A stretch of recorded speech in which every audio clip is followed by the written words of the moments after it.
Legend speaks of a town hidden somewhere within the confines of a magical grove, with roads paved with gold and adventure whispered on the wind. It is said that for the adventurer, all paths to glory cross within its hallowed walls. The tales of this town are known to all young children who wisely forsake daily toils such as studying and bathing. You have been training your entire life to make the journey to this place, and now you are near your destination. In the distance, you can barely make out the town's mighty gate. Your legs begin to tremble in anticipation.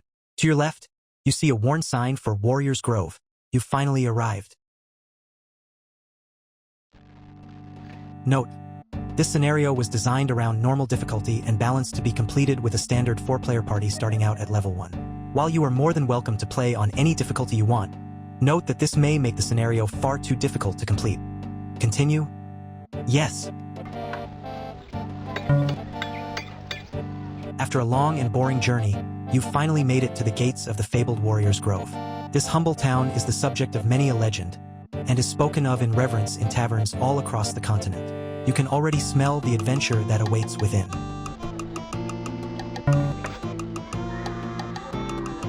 Every step you take brings you closer to your destination. A few more will see you inside the gates. You just have to keep marching forward step by step.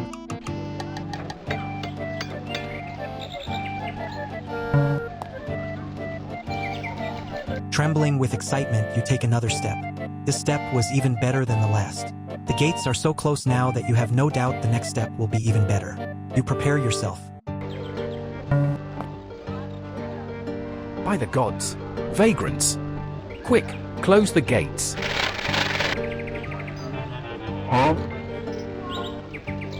This is not the reception you had hoped for. The guard has mistaken you for something smelly and unloved. But a simple explanation will see you into the town shortly. This situation calls for delicacy.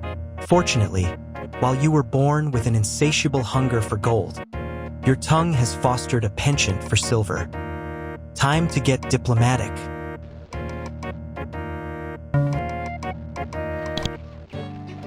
Yes. No.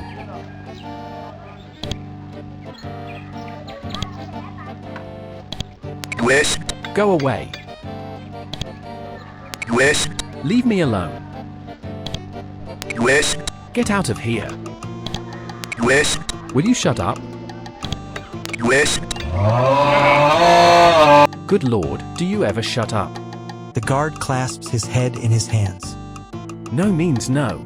This town has had enough of your kind waltzing in and stinking up the place. His no face tells you that he must still have you confused for the real problem with today's society. Do you know who I am, Red Defender of Justice? Unemployed? Worthless? Hungry? If you meant specifically, then no. What I do know is that you aren't welcome in this town. I will break things you don't like for food. Look, nobody around here needs your help. Civilized society is advanced now. We have evolved beyond the use of pointy sticks for all of our problems. A good half require an education and honed skills. If you had spent more time as a child honing these skills rather than huffing glue, we wouldn't be in this predicament. Take your sticks elsewhere. I don't have to use sticks. I have this. I'm done talking with you now. If you speak to me again, I'll simply ignore you.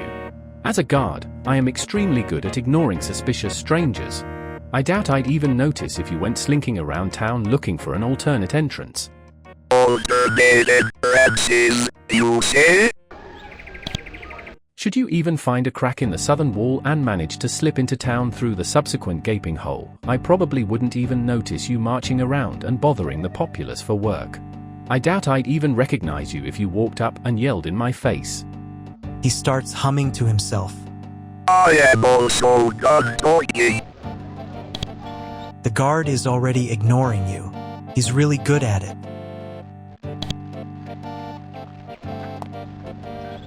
While your attempts to persuade the guard to open the gates failed, his suspiciously definite response has reminded you of the first rule of adventuring.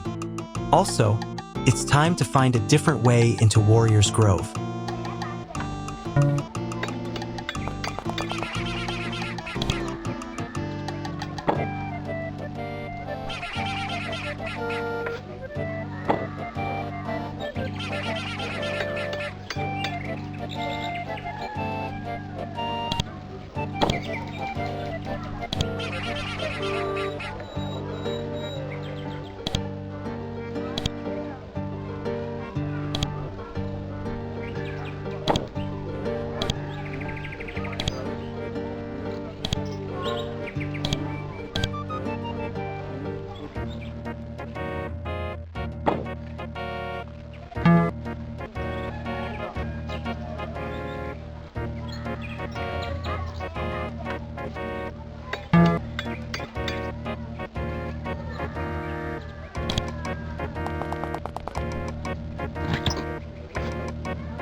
You, a beggar. Look at how dirty he is. I bet he hasn't known a friendly touch or the warmth of a loving home in ages. He smells like disease and stale urine, as he has nothing better to do than sit in trash all day and bleed society of its precious resources. He immediately notices you and smiles with stained teeth and hopeful eyes. Spare a coin or a friendly ear? I have no time for you, beggar trash. I am on a quest to find a quest in this town. It's a pity they don't allow our type in there. At least they let me sit in their trash and light myself on fire for warmth. We are not having a conversation right now. You are merely talking at me while I do important things that don't involve you in any shape or fashion. I'm so hungry. I wish my mother had told me she loved me before she abandoned me. Still not caring. The beggar keeps talking while you ignore him.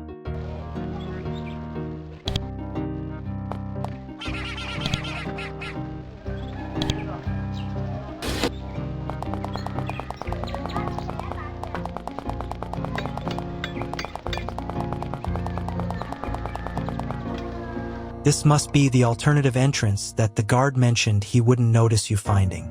The crack is evident but very narrow, and there are no obvious means of breaking through. At a time like this, you'd normally revert to outside means to divine the answer for you, but true adventurers find the answers themselves. If only there was someone around to inquire about the nature of this obstacle to avoid spending time and effort trying to solve this problem yourself.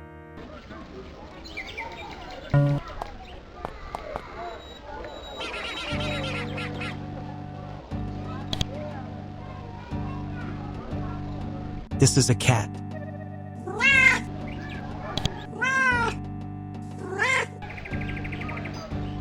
The cat again and walks away. Cat, I require aid in finding my way into Warrior's Grove.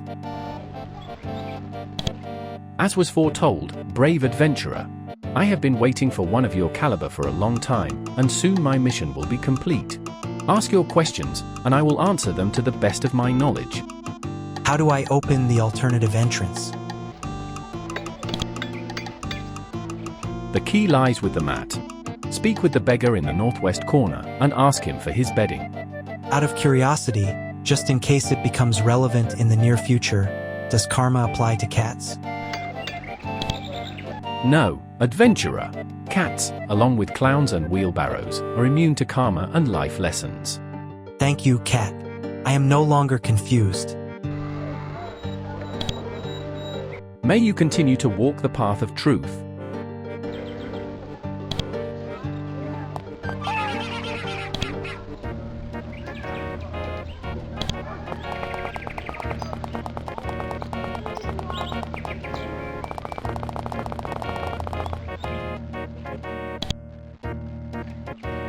This beggar still hasn't shaped up and made something of himself. Disgusting. He turns and meekly smiles in your direction. Got a minute, friend? Beggar, I require your disgusting sleeping mat.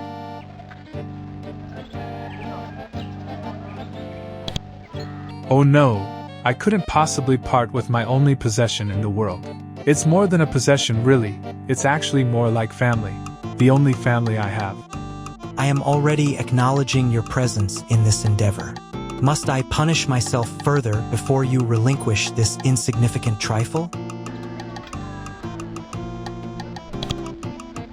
Without my blanket, the burrowing maggots and worms that dwell in the cold earth below won't know where the dirt stops and my flesh begins.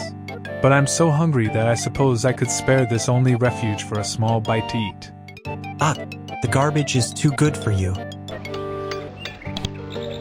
While I'm fortunate to have this trash heap to rifle through, I haven't tasted real meat since I was a child. If you can get me some meat to eat, no matter the kind, I'll give you my prized possession. If it will give cause to shut you up, beggar, I will find you some meat. I am so fortunate to have a good friend like you. Flies make poor company, and the breeze is a chilling companion. People like us need to stick together. He keeps rambling as you walk away.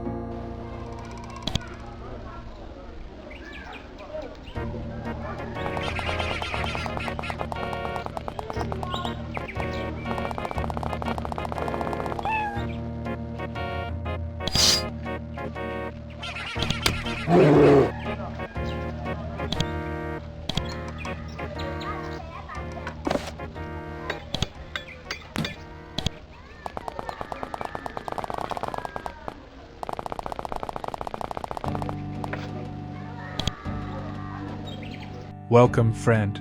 Have you found any meat for me? Yes, now quit your groveling, you disgraceful thing.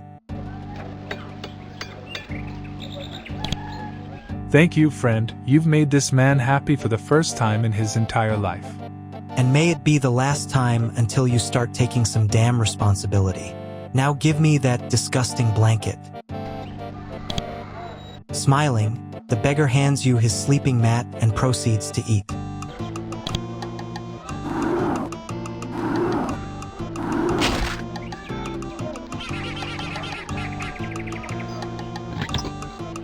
Oh no! Anyway.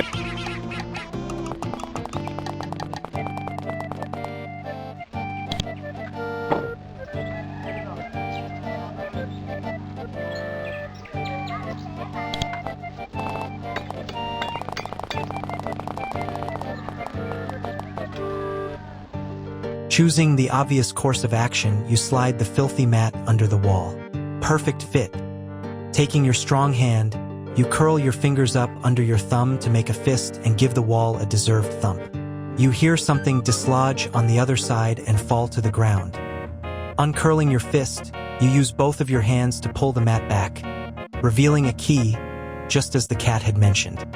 Its destiny fulfilled, the mat self-destructs. You are now one key richer. Right on!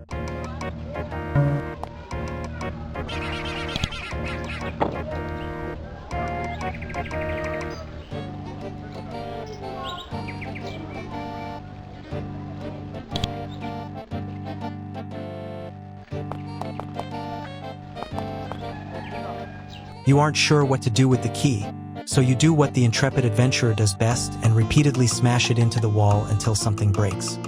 Suddenly, the wall begins to shake, and you hear the sound of stones sliding on stone. The key vanishes for some reason.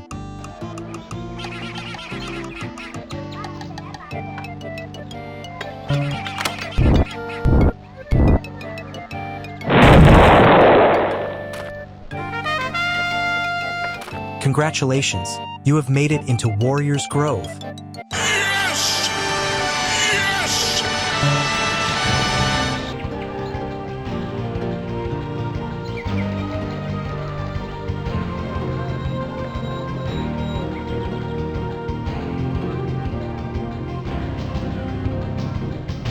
Now that you're in, it's time to hit up the locals for some extremely awesome quests.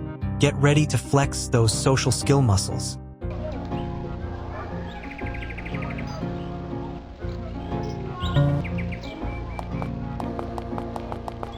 West.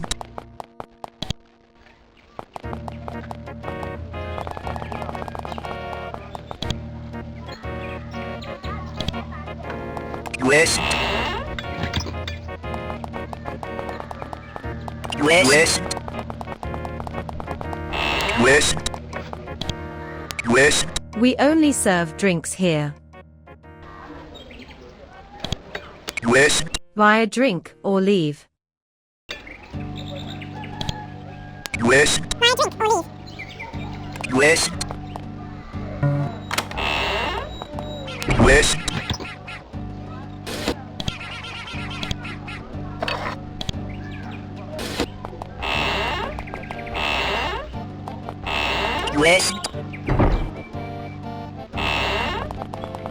West. West. West. How do you get in here? West. Stop bothering me.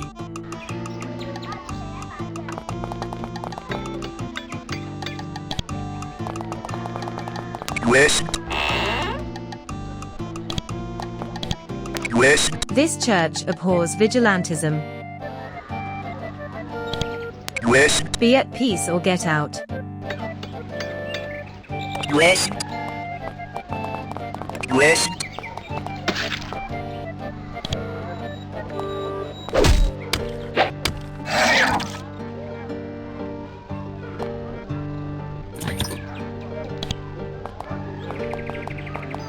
West.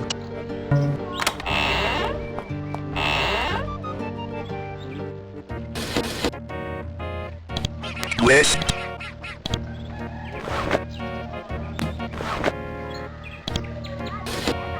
West, west.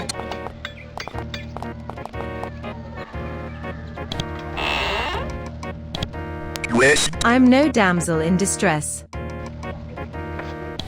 west, Beat it, chump. west. West, There is nothing for you here. west, Get out, you smelly thing. west. West, I can fend for myself. west. Leave, or I'll cut you. So, turns out that Warrior's Grove is actually a terrible place and no one would ever want to be there because of how terrible and crap it is. After the guards throw you out for disturbing the peace, you decide to go somewhere more exciting. Go to the edge of the map.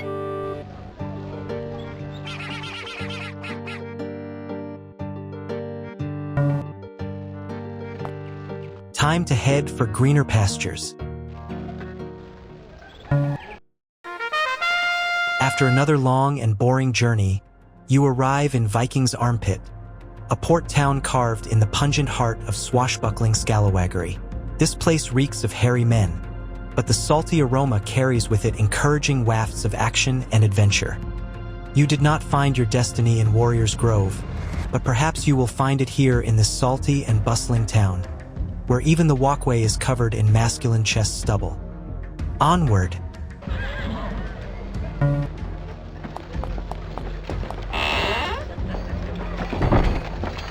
Ha! New adventurers.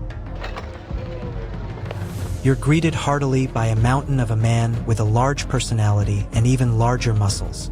He rushes over and grabs you by the hand, shaking it vigorously and nearly tearing your arm off. Ha ha! It's always good to see new adventurers here in Viking's Armpit. He shouts with a grin. Your timing couldn't have been more perfect, actually.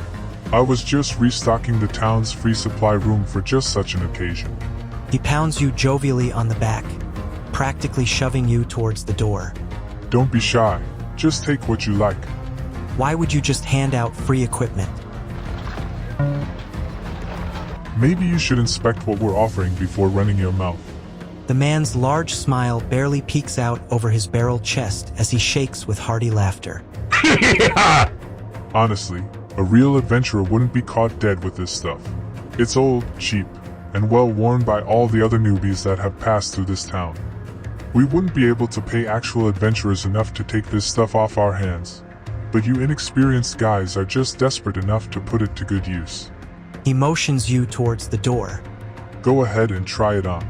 With its help, you might just survive long enough to afford some real equipment. Then, you can throw this crap in the garbage and wash the painful memories away with a few beers. He turns to the door and grimaces as his voice drops to a murmur. I just wish the last group of adventurers washed away so easily. It's a wonder I managed to get the stains out. What about work? You should focus on gearing up first. There's no reason to rush ahead and enthusiasm yourself into an early grave, should there even be anything left to bury. When you finish suiting up, you should go check out the local tavern. I don't know if you'll find work there, but its patrons are practical libraries of adventuring experience. You should talk to them and learn something about the trade. Thanks. No problem, friend. As the mayor of this town, it's always a pleasure to help out the little people. Anyway, I should get going. If you ever need anything, just stop by my office, and I'll be happy to help you find whatever you need. With a pained glance to the door, the mighty mayor flashes you a corny smile before departing. It looks like the mayor didn't have any quests for you, but free gear was mentioned, and free gear is always good. Who knows, maybe a new arsenal will do some good towards impressing a future client for work. After you've equipped yourself, you should probably go check out that tavern.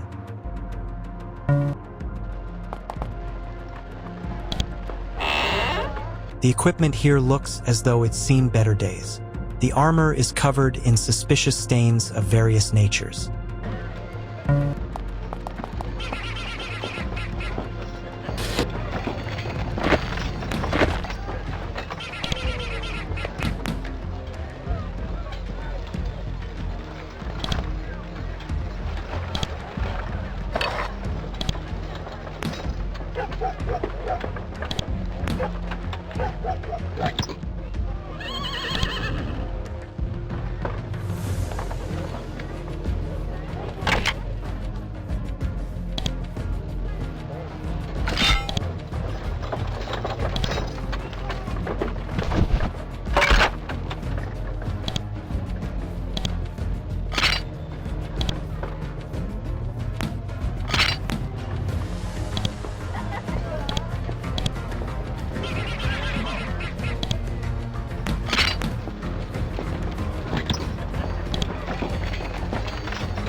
While you're eager to explore the rest of the town, it's more important that you head to the tavern first.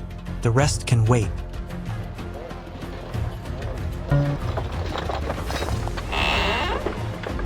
Fine. I didn't want your help anyway. And stay out. Spitting sound effect.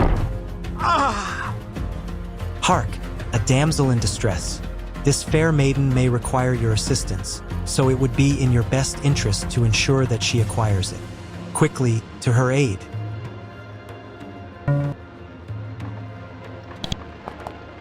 The damsel moans in distress as you check her slight and supple body for injuries. Fortunately, the damage seems to be isolated to her cranium.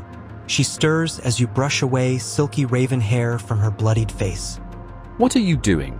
She asks in a disturbingly masculine voice. Hey, this ain't no damsel, you realize. It's just some crummy middle-aged man. He bats your hand away and attempts to stand, using the tavern for support. As he clutches his head, he notices your weapons, and his dour expression turns to a grin. Adventurer, right? Damn, am I glad to run into one of you. Look, I don't know what you're up to right now, but I've got a business proposal for you that you've just got to hear. You're bleeding from your head. The man rubs the steadily growing lump on his forehead, hiding a wince behind clenched teeth. Sure, there's time for that later. Right now, we've got important business to tend to. I'm offering a once-in-a-lifetime opportunity, so trust me when I say it's worth your while. How can I be sure? The mysterious stranger takes a moment to wipe away the shards of glass from his seeping head injury. Maybe you couldn't tell from my go-to attitude and killer instinct, but I'm a businessman, pal. I've got an MBA.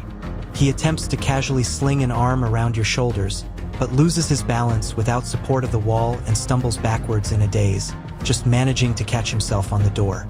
He slips in his blood while attempting to stand before finally managing the effort with a grunt. He nonchalantly runs his hand through his hair as though nothing happened and resumes his marketing pitch. Look, I'm in need of adventurers, and it looks to me like you're in need of work. Let's do the smart thing and help each other out. Are you in? Quest? Yeah, buddy. Quest, sure. He wrings his hands impatiently. Can we speed this up?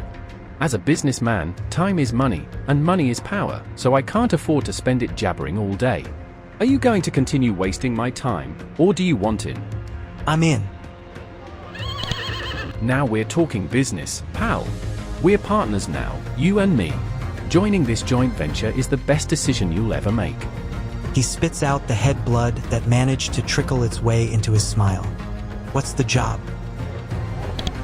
There's no time to talk strategy. I just need you to find some rope and a shovel, and to meet me over by the graveyard when you're finished.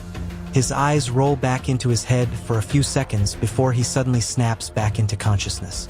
Oh, we'll also need the key to get in, but I'm sure a worthless peon. Partner like you should have no trouble getting that. Do you know where I can find these items? How the hell should I know? Just meet me over by the graveyard when you're finished. It's in the western section of town by the church, serving as a cold reminder of our inevitable mortality and the futility of our existence. Understood, business dude. He laughs with a disturbingly sinister eagerness. Good. Very good. We'll continue when you've completed your assignment. Make sure you don't disappoint me, buddy, or I'll make sure you never work in this town again. I have this power. I've got an MBA. Satisfied, he stumbles away, laughing to himself.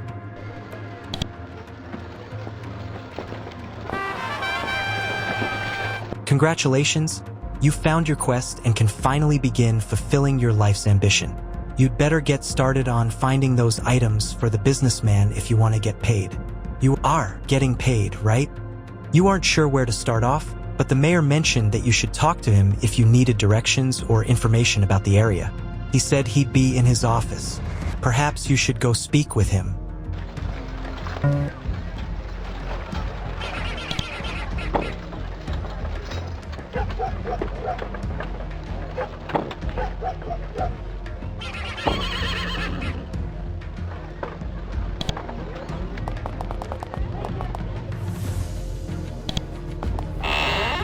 You enter what initially appears to be a fairly typical office for a public official. Then, the smell of hundreds of muscles pushing it to the limit in unison hits you with a force that nearly knocks you off your feet. Round the corner, you spot your earlier welcoming committee vaulting around what appears to be a makeshift gymnasium, practicing advanced combat maneuvers against a worn training dummy with the stuffing literally beaten out of it. This impressive display reminds you of your own spindly frame. You try not to inwardly weep, as you have more important things to worry about.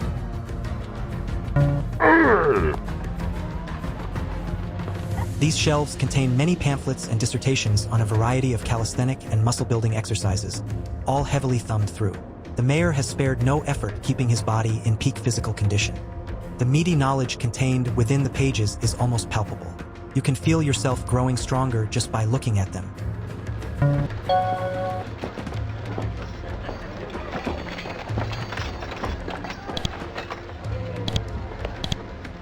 You watch as the mayor combat rolls up to the dummy and uppercuts it so hard that you can almost feel the blow yourself. As he backflips away, he catches you in his vision and changes direction mid-air, landing gracefully in front of you. Sorry, I didn't hear you come in. He looks you over, breaking into a wide grin. Well, it looks you outfitted yourself nicely. Did you take my advice and check out the tavern? Yeah, and I found a quest. The mayor pats you heartily on the back, nearly sending you sprawling. That's the ticket. I knew you'd find work. So what's on the schedule for today? Slaughtering goblins? I bet it's goblins. The mayor excitedly whips out a wooden sword and slashes at the air, parrying invisible blows and countering with his own ferocious attacks. I find a large blow to the head does the trick. Snaps the neck, even if the helmet holds together. He demonstrates on his poor training mannequin, sending waves of reverberation through the support post. Sheathing his sword, he wipes his sweaty palms on his pants and chuckles. Well, you'd better get started. Those goblin wives won't widow themselves, you know. Actually, I'm just running a few errands. The mayor frowns. Oh.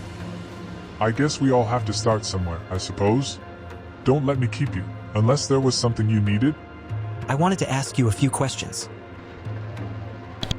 My time is yours, friend. I'll answer whatever you want to know. What's it like being mayor? It isn't like being a mayor anywhere else, as far as I know. We have a saying here in Viking's Armpit that those who are too weak to fight are too weak to lead. Only the strongest may have the final say. Traditionally, this position is handed over once the mayor is defeated in a fight to the death. It's a brutal but efficient electoral system. Where democracy fails, muscle prevails. Is that why you're always training? I train because strength is my way of life. I don't work for this job, I was made for it. Judging by his Herculean physique, you aren't surprised. I'd be lying if I said this job was all fighting though.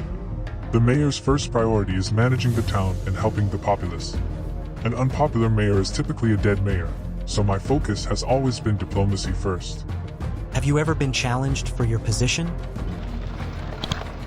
A few times, but I think those examples have proved persuasive enough for now. If anyone ever grows bold enough again to challenge me, I'll just have to remind them why I'm the mayor. He grins. Is there anything else I can help you with? Do you know where I can find some rope? The mayor chuckles. Rope? In a port town? Check by the docks. He points eastward to help you out. Where can I find a shovel? A shovel, eh? I think the Gravedigger has one, but the graveyard is closed to the public, and I doubt he'd lend it to you anyway. The mayor scratches his head. There might be an extra shovel in the town storeroom, but you won't be able to use it. Why's that? It's locked and off limits to unauthorized personnel. I have access, but I'm not really liable to give it to you. There's a whole union thing involved, and I want to stay on good terms with them, which entails not giving away their supplies. You might try asking the tavern's custodian for access, but I'll warn you that he's a bit of a union zealot. The union can be a bit grouchy, so I'd be careful about how you speak with them. You can usually find the custodian in the back of the tavern. If you absolutely need a shovel, that's where you should start. Where can I find the key to the graveyard? The only two people with a key are the Gravedigger, irrelevant since he lives in the graveyard, and the priest in the church nearby. You should ask him. I don't need anything right now. Farewell then. Don't hesitate to come speak with me if there's ever anything you need. The mayor turns back to his training dummy and resumes his training.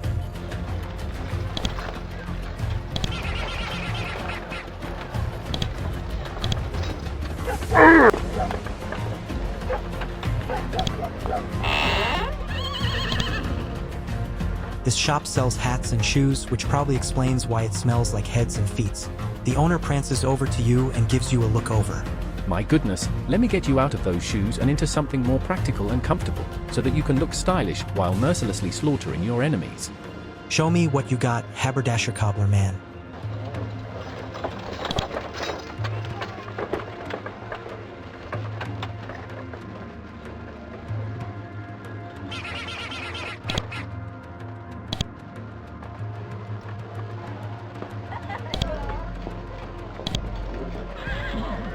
Can I get you anything else?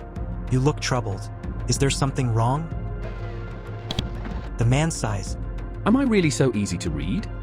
Yes, there is something bothering me. I'm in love with a woman, but I just don't have the courage to tell her how I feel. Is there anything I can do to help? I appreciate the offer, but I don't think I need the kind of help you can offer. Au contraire. As an adventurer, I am an expert in relationships. Tell me about this female and her mammary cannons.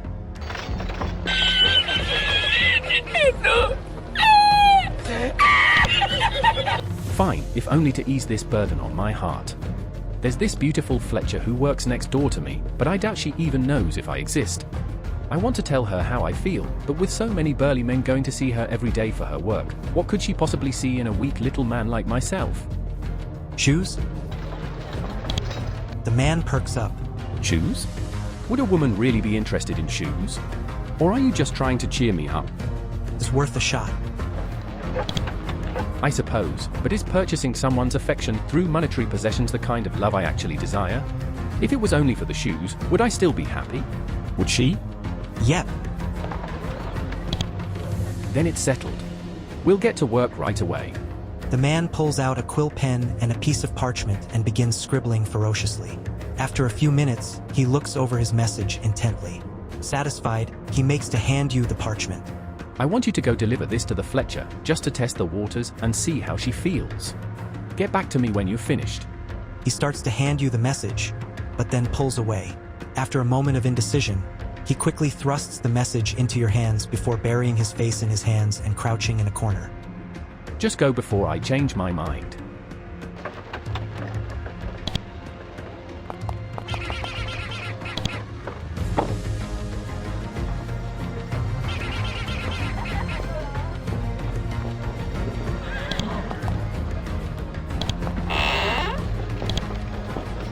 This bright young woman beams at you as you walk through the door.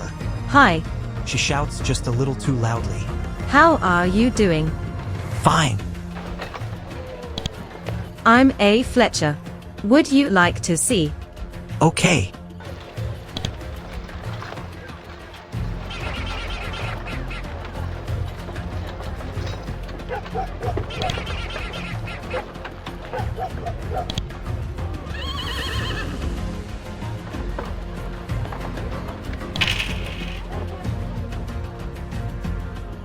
Can I help with anything else?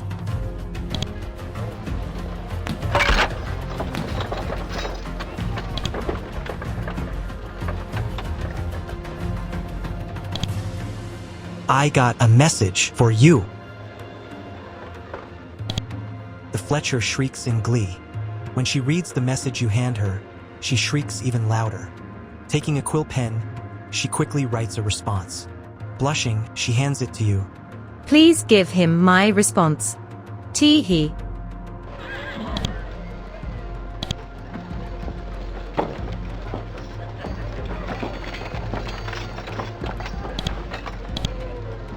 The Fletcher beams at you brightly. Hello. How are you doing? I don't need anything right now. Okay.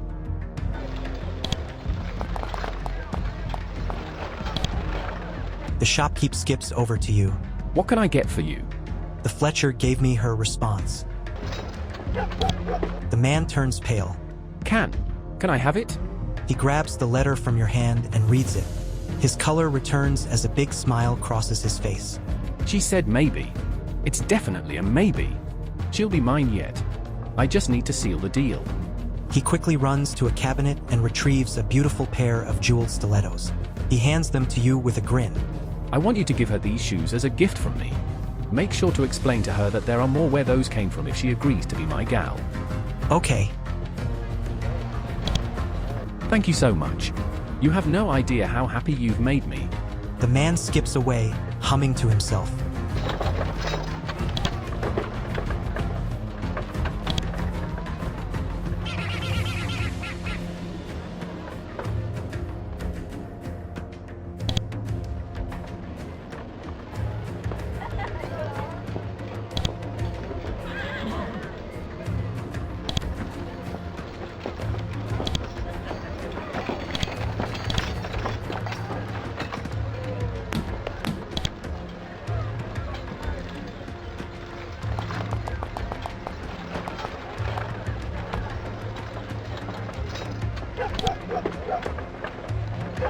I got some shoes for you. You hand the beaming Fletcher the jeweled stilettos. She squeals and hugs them to her breast. Thank you for helping me discover true love. I will reward you. She hands you a small bag of coins before returning her attention to her gift.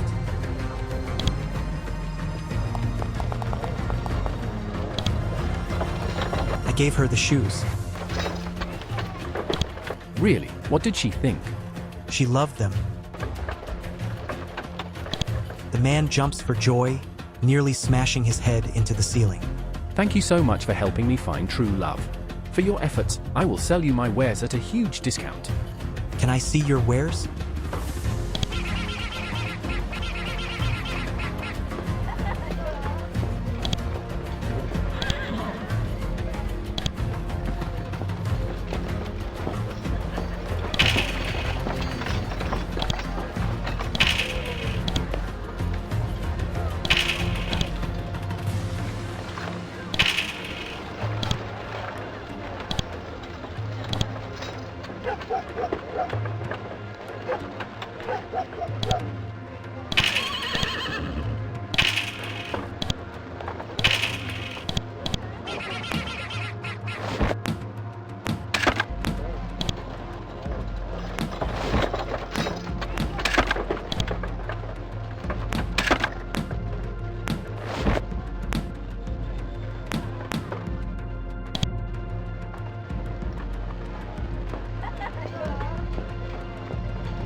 Before you donned your own pair of big boy shorts, you had only heard stories of the kinds of colorful people and wild action found in taverns. The local fare never quite lived up to the hype, so you eventually forgot those childish fantasies. The display before you puts it all to shame. Various people, races, and species from all over the continent line the walls of this humble and barnacle-studded tavern, matching beards and riveting tales over mugs of ale.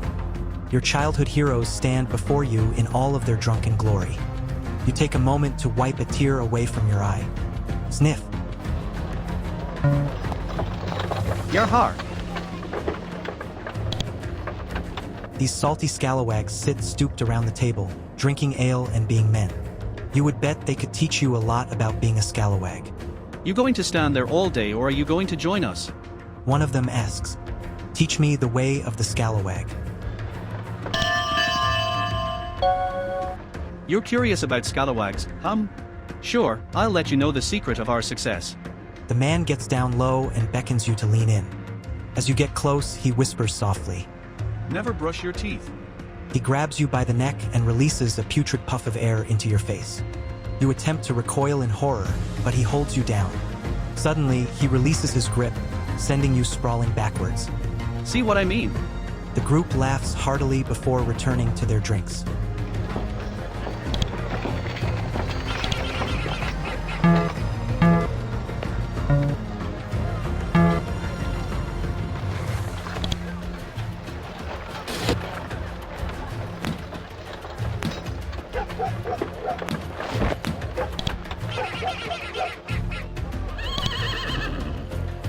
Be with you in a moment. Then I lay in flat you're when I full see of this. crap.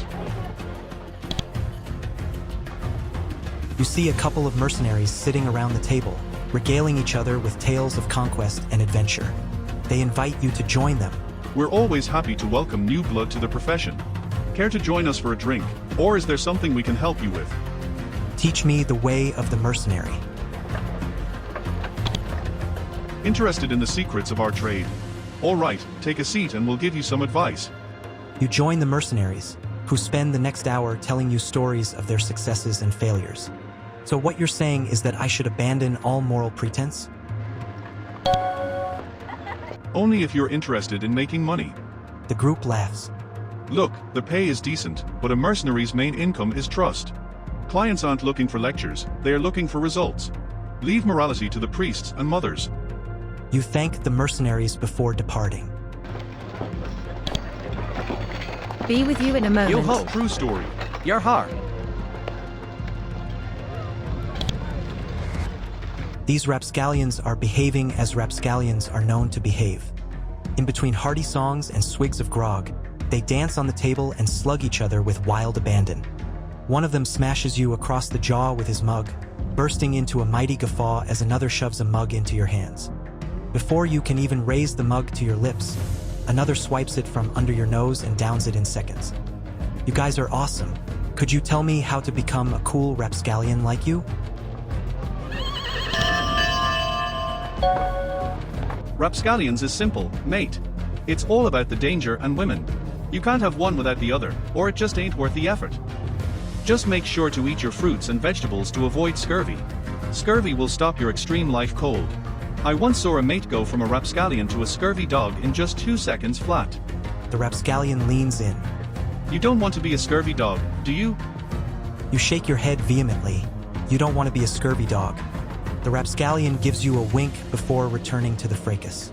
You accompany the rapscallions for one last song before leaving them to their party.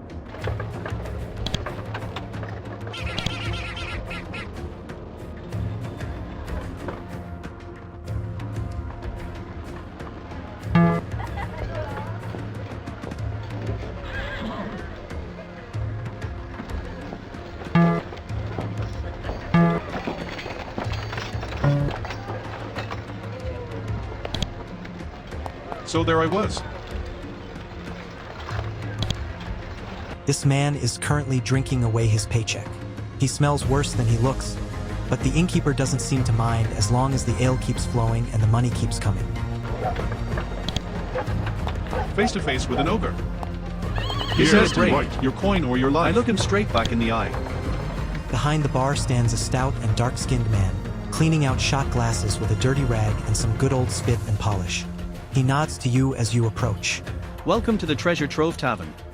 I can fix ya for room, a meal, or a drink that'll put a fire in your heart and hair on your chest. What'll it be? I don't need anything right now. Well, if ye are ever looking for a warm meal or a place to sleep, just come back and see me. The innkeeper returns to monitoring the bar.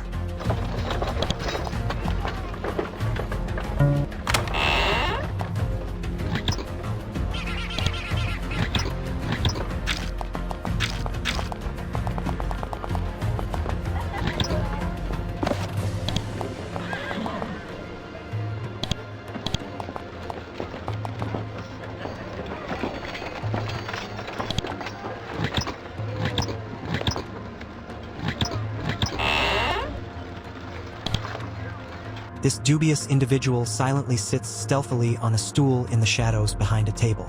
Psst, buddy. He whispers, You looking to do some business? "Is this the black market?" Yep. What are you buying? You wouldn't happen to know anything about sneaking around, would you? The man smiles. Interested in the finer arts of sneakery, are we? Would you teach me something?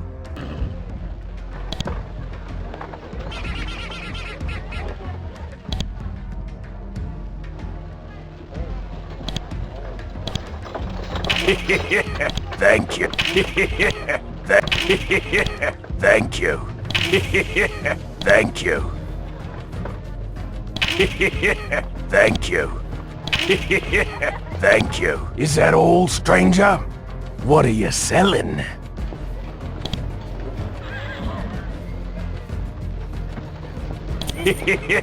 Thank you. Thank you. Thank you.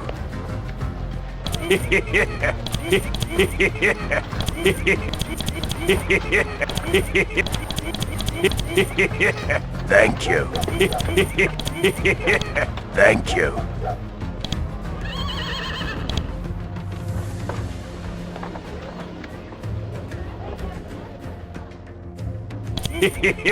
Thank you.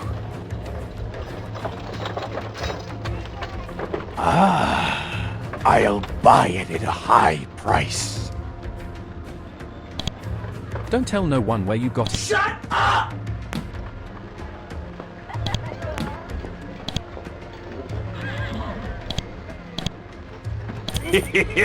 Thank you.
Don't tell no one where you got it, capiche? Actually, I don't need anything. Come back any time. The man secretly slinks back into the shadows and resumes his silence.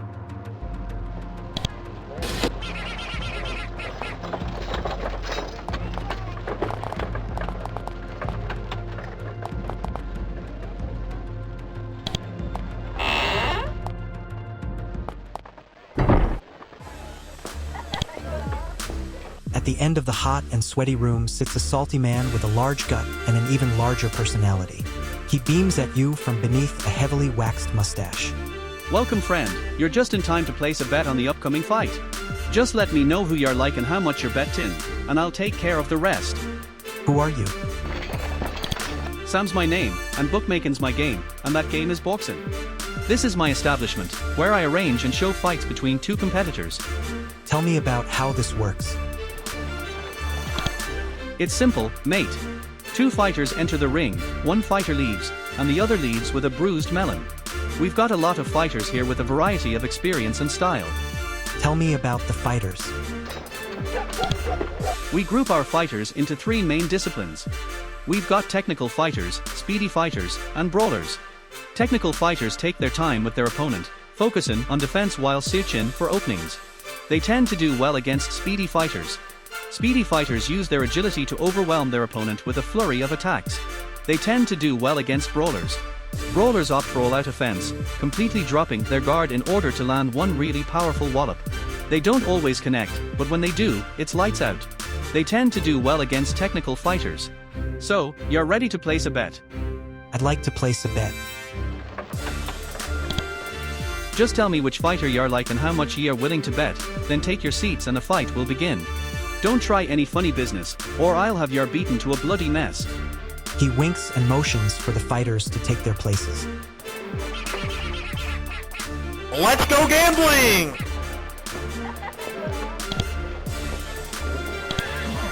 Alright, we've got Glender, a master technical fighter, versus Rocky, a greenhorn brawler. Odds are 6-1 in favor of Glender. Who would you like to bet on? Rocky. Fight!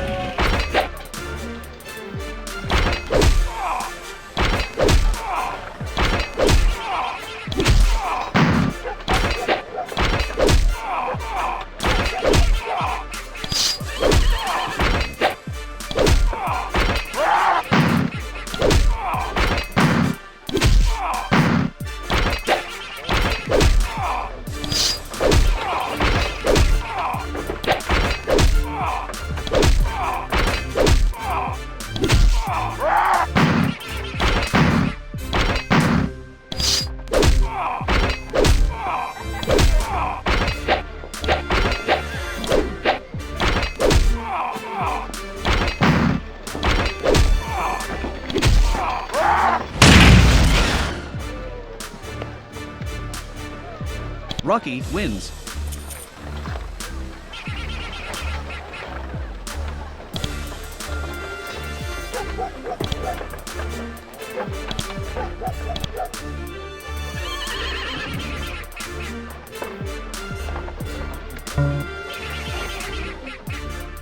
Fight!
Glender wins. Aw, dang it!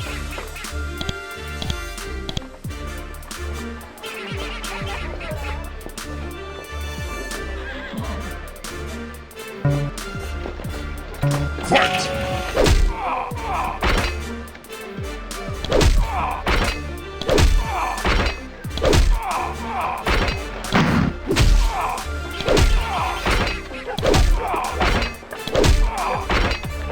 Another one.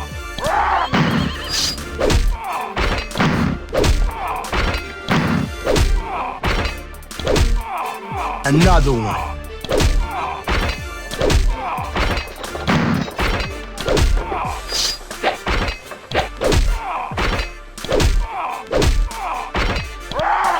Another one.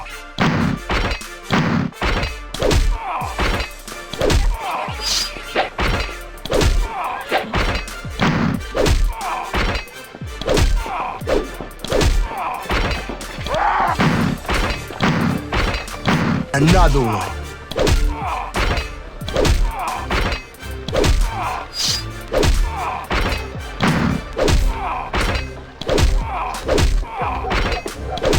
Another one.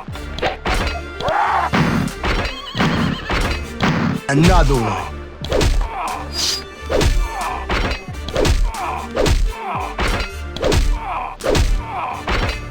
Another one.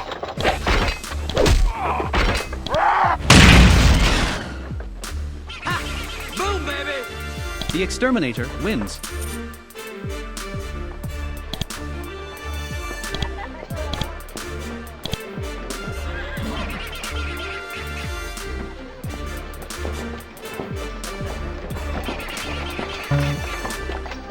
Fight!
Blender wins. Aw, dang it.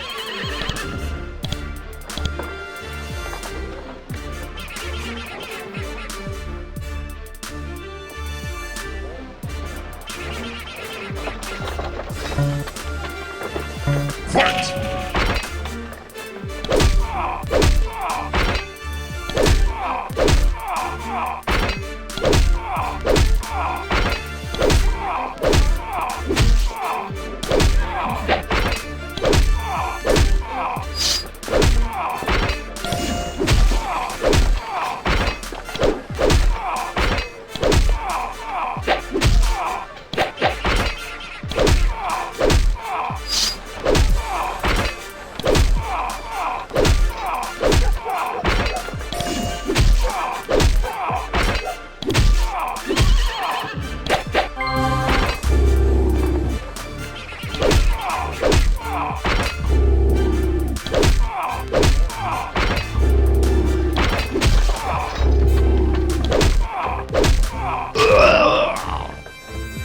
Rabbit wins.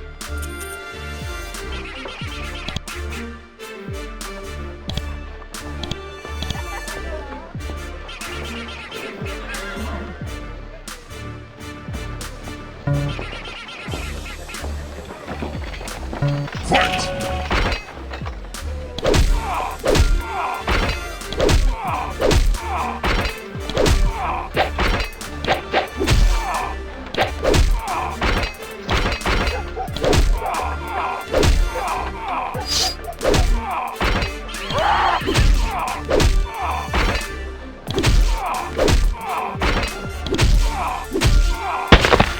Burp wins.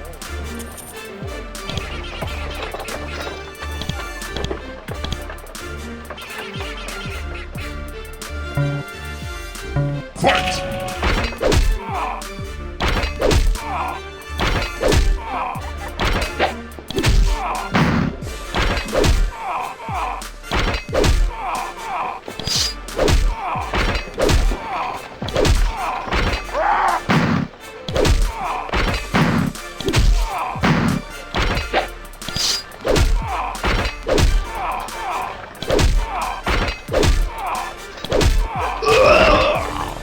Blender wins. Aw, dang it.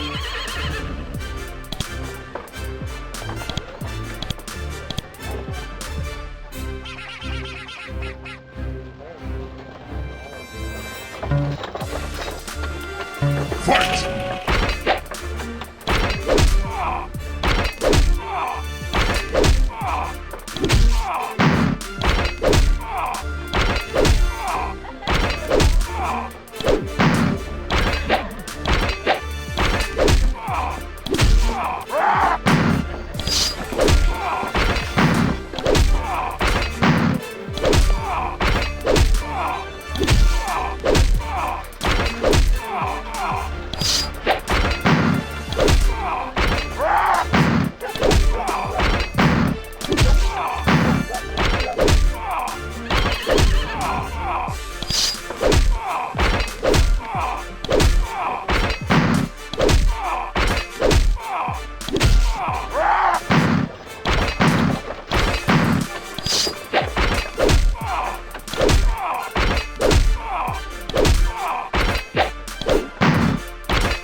The exterminator wins. Aw, dang it!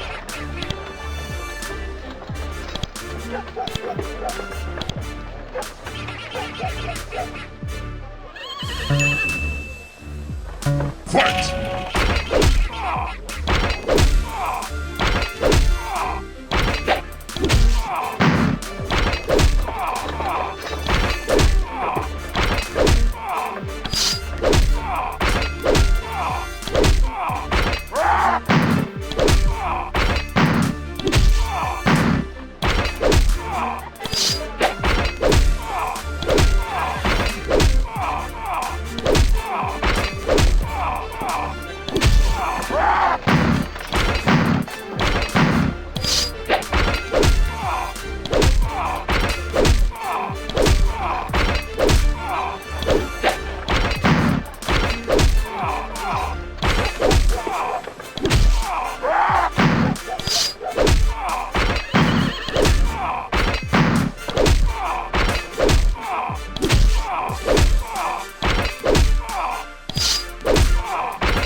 Visser wins. Aw, dang it!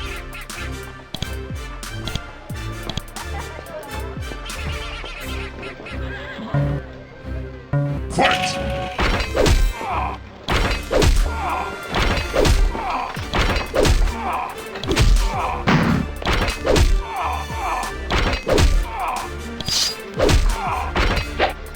Look at Randy Orton slithering. Watch out, watch out, watch out!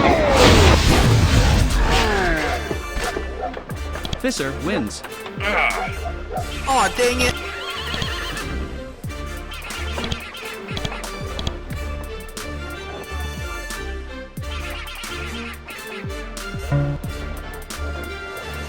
Fight!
Fight!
Visser wins.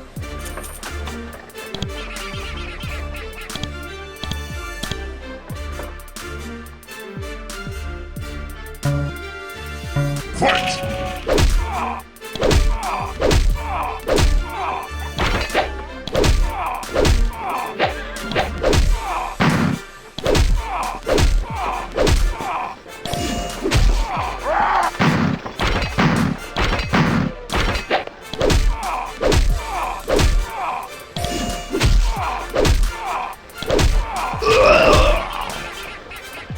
Slap Happy wins. Aw, dang it!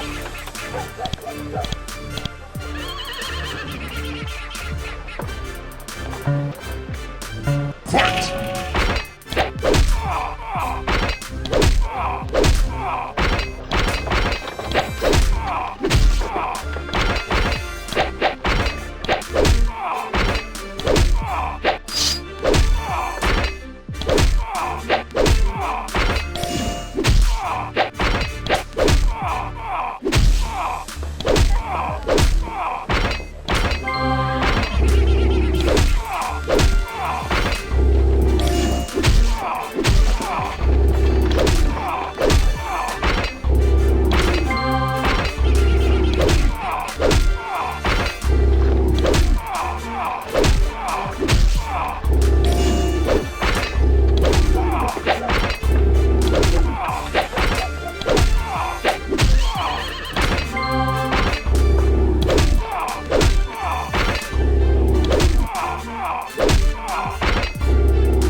Rabbit wins.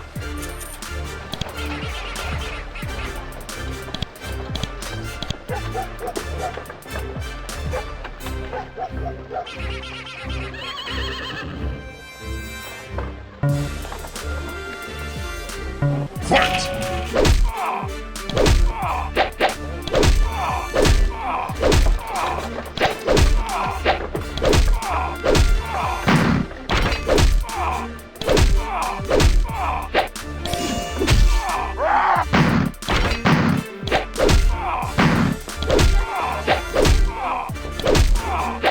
Think fast, Chuckle Nuts! Slap Happy wins.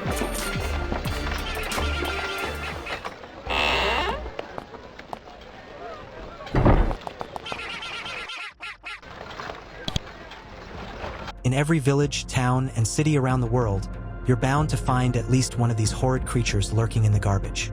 They're like a traveling companion that can't afford to eat real food or hold down a job to provide themselves with a consistent and comfortable environment in which to love and grow and enjoy life's many pleasures. You have no reason to waste your time talking to this thing, so you decide not to.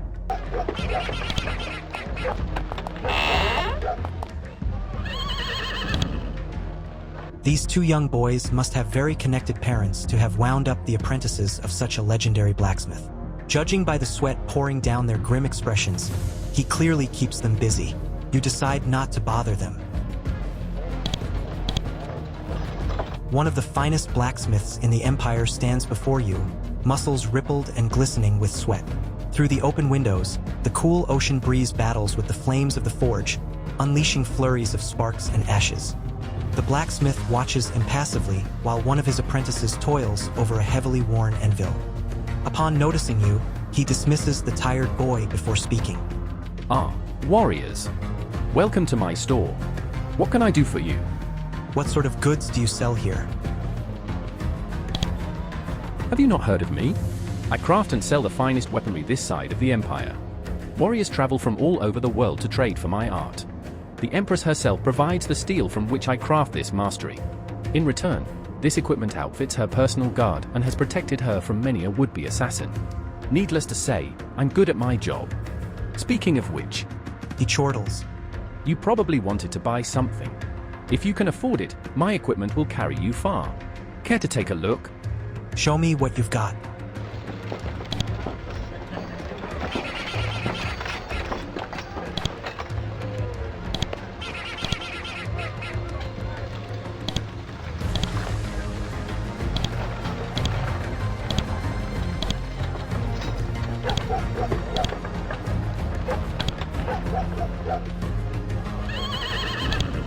Were you intending to purchase something, or are we just browsing? Could I get a discount? The blacksmith sighs. I should have known you wouldn't have the means to buy my work. Fortunately, I can also sell you what my apprentices have made in practice. It isn't great, but I assure you that it's quite serviceable. What are you selling? Just your standard fare metallic arsenal. Care to take a look? I'd like to look at your wares.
What did these runes do again? Something is giving off the aroma of flowers and dangerous magical energy. It might be the sorceress meditating in the center of the room, surrounded by curious glowing runes. She loses her concentration when you poke her. That's right. Just walk in unannounced. It isn't like I'm communing with horrendous demons and powerful spirits that could tear this reality asunder, or anything. What can I do for you? I want to shoot lasers from my fingers.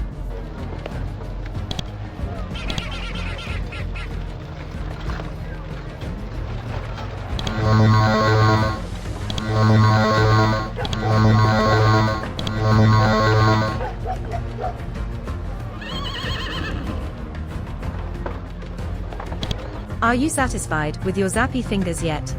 Can I get back to my work, or do you want something else? I require magical voodoo waters. Are you good? Will you leave? Bye, magic lady.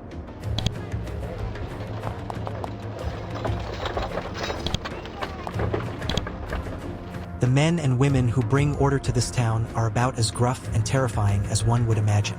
They were probably adventurers in their own time before one thing or another led to their steady employment.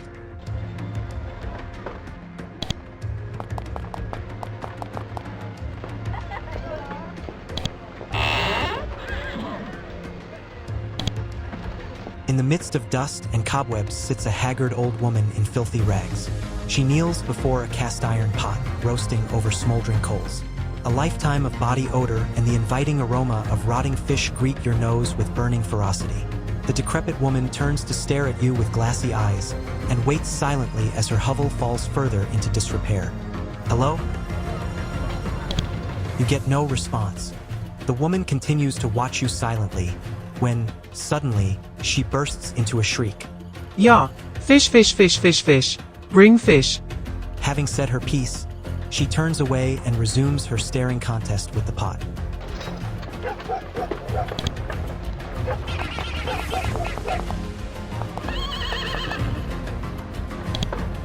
This incredibly bored woman sits stooped over her desk, pondering where she went wrong in life to wind up in her current position as the manager of a fish warehouse. She shoots you a scathing glance as you walk by fulfilling your dreams and being an all-around awesome dude. What a loser.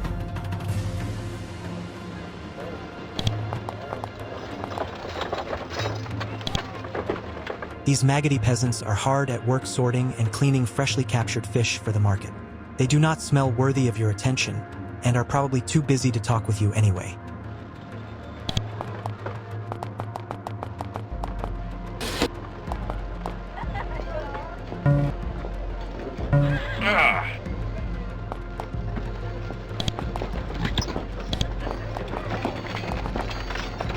What are we going to do? Life sucks, then you die. This man bears the uniform of a union official, probably for sailors. He walks around and carries his business like a zombie, whistling a lifeless tune in between sighs of total desolation. It is depressing to watch such a failure in life, so you ignore him like any sensible sentient being would. What are we going to do? Lo and behold, no sooner do you step foot on the dock than you discover your quarry. A suitable length of rope, ripe for the harvest. It lies in the middle of a hushed conversation between two swarthy sailors. Despite the muffled tones, the nature of their tense argument is clearly animated in their faces. Though they're distracted, you doubt you'd be able to pilfer the rope without them noticing. Perhaps you can use their situation to your advantage. Yo-ho, sailor. The men turn to face you. You aren't sure whether the frustration on their faces has anything to do with their conversation or the fact that you just interrupted it. The portlier of the two scowls. What's this? What's this? Some raggy thing looking for coin. Get out of here before I introduce you to my club, mange. As the man struggles to retrieve the cudgel at his side, his partner curiously looks you over, nodding to himself. Before the portly sailor can advance, he is grabbed by the shoulder. Now hold on a second there, mate. I think this mange might be one of them sells words what seem to whore around in this foul place. We might be able to use someone like that. The man halts his advance, glaring at you venomously before returning his club to his sash. Is that true, mange? Are you in service for coin? Yes, it's true. The calmer of the sailors grins. This might just be the answer we've been praying for, mate. His partner shakes his head, grumbling. I don't know. I don't like the way this flea feast sticks his nose where it doesn't belong. The calmer man ignores him, reaching forward to shake your hand. Just ignore my associate, friend. We're in a bind here and need all the help we can get. My name is Pete, and this angry hulk of blubber is Garrett. Well met. What can I help you two with? Garrett ignores the gesture, growling. Careful, Pete. We don't know if we can trust him yet. This is sensitive information we're dealing with. Need to know only. His partner shakes his head. That's not the way to treat someone in our employment, mate. He looks harmless enough, and we don't really have any other options. Garrett scowls, but drops his eyes and accedes to his partner's decision. Right. Pete says, My mate and I recently came into possession of a certain treasure map, its authenticity guaranteed. The treasure is buried somewhere near here, but we haven't been able to get away from the docks to look for it. Buried treasure? Where? I kid you not, it's hidden somewhere in the tavern. A pirate lord what used to frequent this port spent the remainder of his days locked in one of the rooms there. Legend says he was never able to regain his health and bury his treasure properly, so he stuck it somewhere in that room before keeling over. The map to said treasure was passed down to his nephew, but it wasn't long before that lad met his own end. For years it passed from hand to hand, until finally it found its way to us through a high-stakes game of dice. It was fate that it land in our hands, as I see it. Pete's story is interrupted by a contemptuous scoff. Fate, he calls it. Garrett grunts. No such thing. We make our own luck in this world. You're a damned fool, Pete, and now you've gone and leaked the secret of our early retirement to the first idiot what crawled his way onto the dock. Shut your trap, Garrett. Pete scowls. This plan is going to come together thanks to this cell's word. You do better to heed the opportunities that destiny leaves at your feet. So where do I come in? I was getting to that part before I was interrupted by this dimwit. We'd have little trouble finding the treasure for ourselves, but we've been stuck here working our hands to the bone. Some trouble last we docked completely revoked our rights to head into town to investigate. We can thank Blubber Guts for that. Garrett growls but says nothing. Anyways, it'll be a flogging for our backsides if we sneak off for more than a few minutes. We need someone like you to do the legwork for us. What do I need to do? The room the pirate died in is reportedly haunted by his spirit. Nobody has slept in there in years, so the innkeeper just keeps it locked tight. Convince him to unlock the door so that you can investigate. Search for anything unusual, like a hidden passage. Report back to us if you found anything. So what's to stop me from just taking the treasure if I find it? Garrett growls, clasping his cudgel with white knuckles. Backstab us and I'll track you to the ends of hell itself, Cell's word. I've clashed blades with more than enough pirates in my journeys to deal with a mutt like you. Pete calms his partner with a touch to the shoulder, before continuing. There is more to this treasure than I've let on, friend, and finding it is not so simple as merely locating the techs. This is partly why we need you to investigate. What's in it for me? A share of the prize, of course. What else? Garrett grumbles. How about that rope? The two sailors exchange funny glances. Mate, you can have all the rope you want if you do this for us. Garrett nervously glances towards the far dock, shuffling his feet impatiently. Come on, Pete, the boss is getting suspicious. We need to get back to work. Pete shoves the large man away. Just a moment, Garrett. So, Cell's word, do we have a deal? Of course. Pete nods as Garrett sighs in exasperation. Good, we're clear. Garrett says. Now get out of here and don't come back until you find something.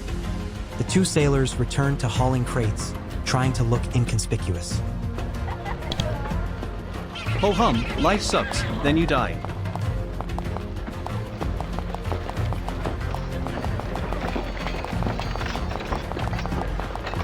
Then I says, more ale. Sorry mate, but you ain't my type. Then I lay him flat with my fist.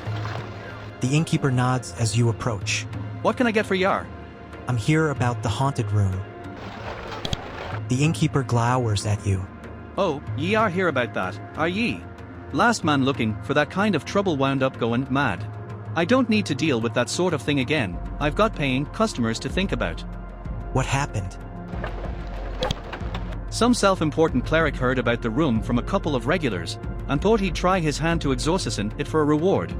I figured there was no harm in letting him try, so I unlocked the room for him and waited.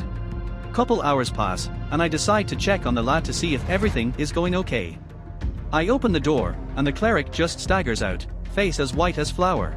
I helped him into a chair by the fire, and the lad suddenly flies into a rage. Before I know it, he jumps on my nearest customer, and just lays into him. It took 12 men to finally subdue the cleric, but then he just up and died without a single mark on him. The innkeeper spits. If a cleric can't handle a simple ghost, then you can't neither. That's all I'll say on this matter, so don't bring it up again. Unless you need something from me, I'd appreciate it if you'd leave. True story.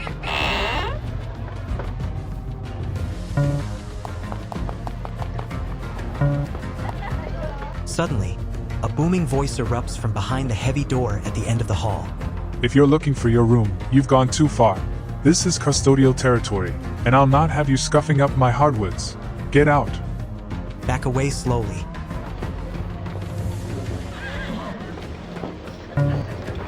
You turn back to avoid any trouble.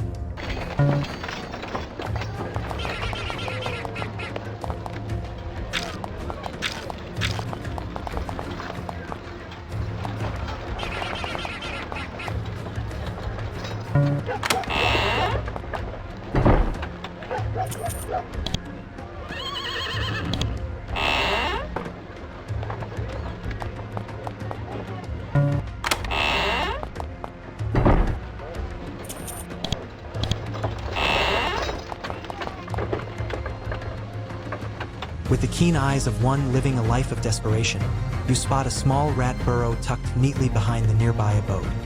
Rats are notorious thieves and collectors of shiny objects, so it might be beneficial to dig into this den and search for any lost treasures. Dig for treasure? Yes, rat treasure is the best treasure. Hungry for treasure, you tear into the dirt with yearning hands. Your lustful abandon rewards you with some shiny coins and a dirty piece of jewelry.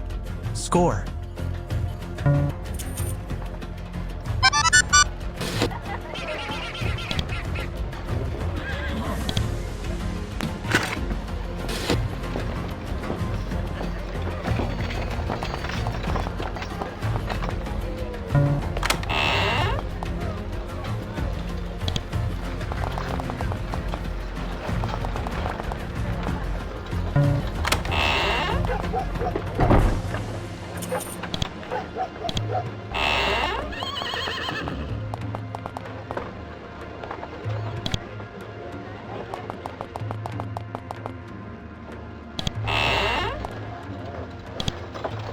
As you enter this humble store, you're greeted by a leathery young woman who smiles at you sweetly. Howdy, I'm Jane. I sell bear leather and bear leather accessories. What can I interest you in? Can I see your wares?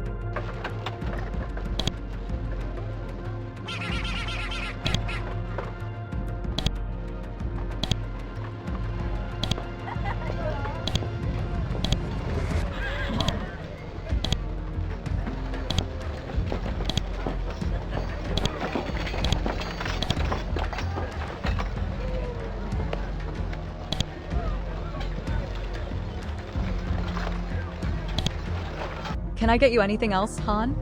Actually, I'm good. Jane smiles and gives you a curtsy. Hope to see you again soon.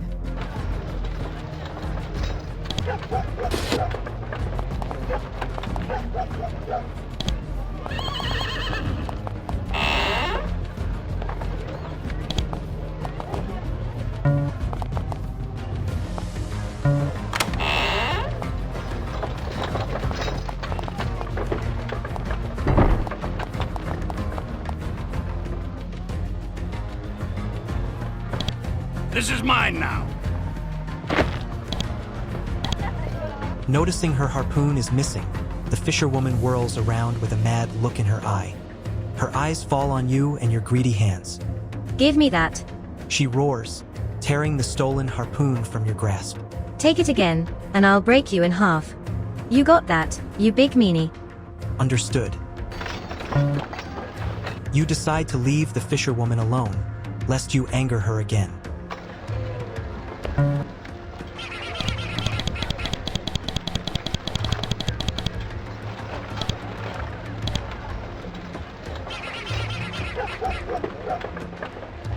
You spot a woman standing at the dock's edge, staring intently into the water. Deep in concentration, she doesn't notice as you walk up. No one is watching. You could push her into the harbor if you wanted. Push her in. Double-checking to make sure no one is paying attention, you give her a light shove and watch her tumble into the water with a screech. Making no effort to save herself, she gives you a cold stare as she sinks to the bottom. Creepy.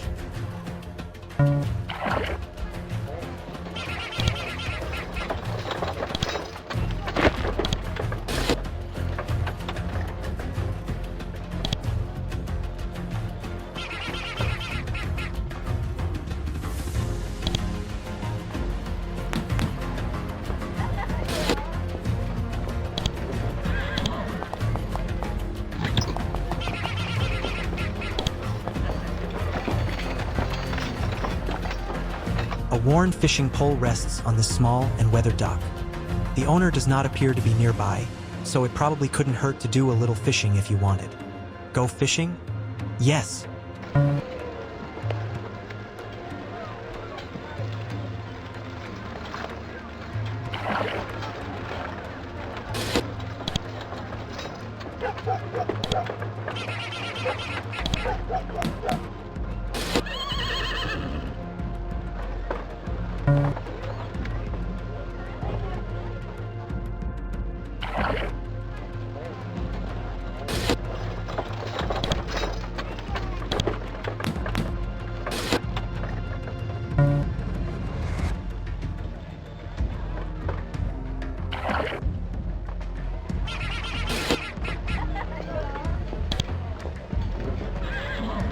You try to uncork the bottle to get the message inside, but it's stuck fast and cemented in place by the barnacles that have made it their home.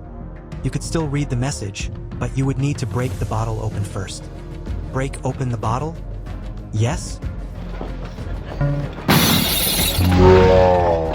At long last, I am free. A day of reckoning has come. Vengeance will be mine. Ha ha ha ha ha. You stoop down and retrieve the note from the shattered glass. It reads, "To whomever it may concern, held within the glass of this bottle is a demon more terrible than words can describe, unleashed by the careless magic of unholy wizardry. Many lives were sacrificed so that we might bind our age-old foe to this artifact of awesome and holy magic. If this bottle has happened to fall into your hands, bring it to your highest order of wizards so that they might send this unspeakable evil back to the hells that spawned it. Whatever you do, do not break the bottle. Consequences will never be the same. The letter is signed with an insignia you don't recognize."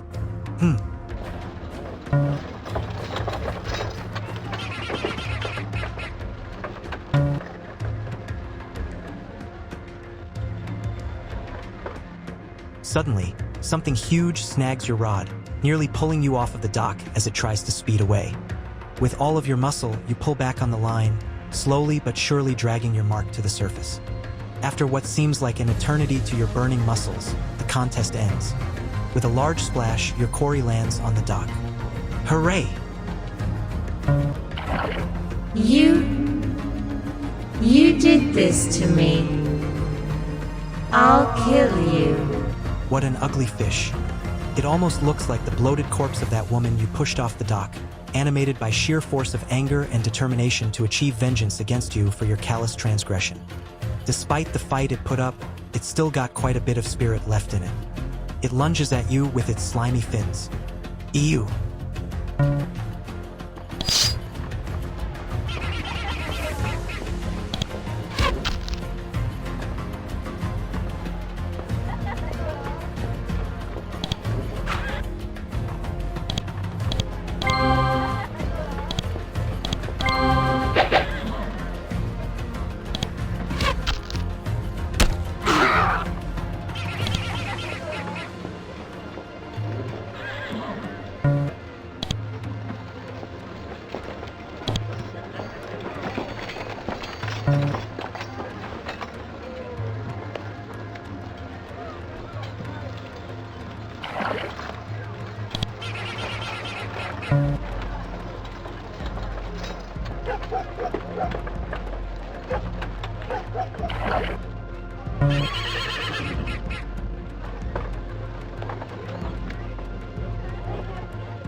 The decrepit woman watches you silently, waiting for something. "I've brought you an offering." You offer the hag a fresh fish.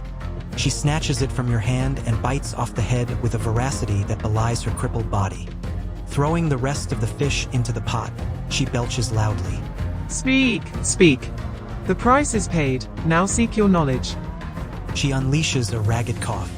"For more tribute, a boon I shall grant. A boon, a boon, a boon." "A boon?" "A law for a master fisherman. It is said to contain the tear of a widowed virgin whose husband was lost at sea. Its wicked magic will bring you fortune. In return, you must grant me a kiss. A kiss. Kiss, kiss, kiss." "If it will bring me fortune, I guess a single kiss wouldn't hurt." Cackling wildly, the witch nearly knocks you over before smothering your face with grimy hair as she bites painfully into your lips.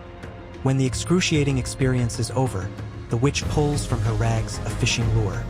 A boon for me, a boon for you. This last boon I give. Take and fish, fish, fish, fish.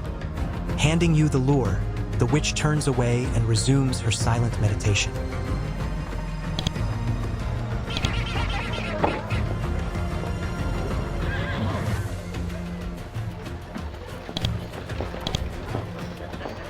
What can you teach me? I see many things with these ancient eyes. I have seen why you have come. I have seen what you fear. She removes a pouch from beneath her folds and throws its contents into the cauldron, engulfing the room in a billow of purple smoke. She pauses for dramatic effect. Actually, I have no idea why you've come. Why are you bothering me with trivialities? Go away. Away, away. Could you identify my items, then? A trivial matter for your precious offering of fish. Show me your items, then begone.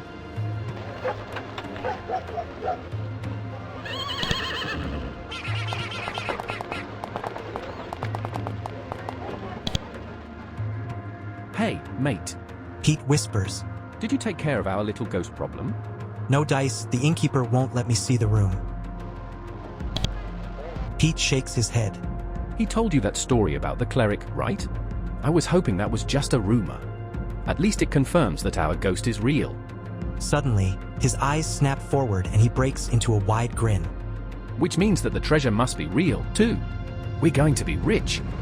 He nearly jumps in the air before Garrett grabs him roughly by the shoulder. Why don't you go ahead and alert the whole dock, Barnacle Head? What do we do next? Pete shoves Garrett away. If a ghost is a problem, then we need an expert to deal with it. There's a witch what lives in the back of the fish warehouse who deals with that kind of stuff. You should go see her about our problem. Garrett punches his partner in the arm.